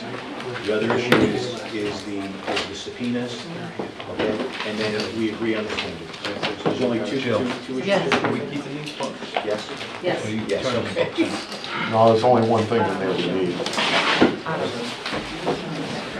There's only one. Richards. Everything else is- Richards, just give it. Just leave them, right? Heidi always takes them. I'll take. Yeah. Oh, she'll reissue them. Yeah, but She'll she's gotta reissue them. Huh? Should we keep? Oh, this stuff. All this. Keep all the stuff for this. Mr. Chairman, are you adjourning? In theory, yes. No, we haven't. You have? I can't remember. It's still in my head. You I still will can't figure- remember that? No. I will, well, it was after you earlier. We No. haven't changed it, we don't know. I'm gonna change, I just find out what it is. So I will get it. I will figure it out. It's been a long week. So, June 14th, wait, I don't know, when's this brief due? if there's nothing else, Chair would entertain, Yeah. Chair would entertain a motion to adjourn. Second. All those in favor? Aye. We are adjourned.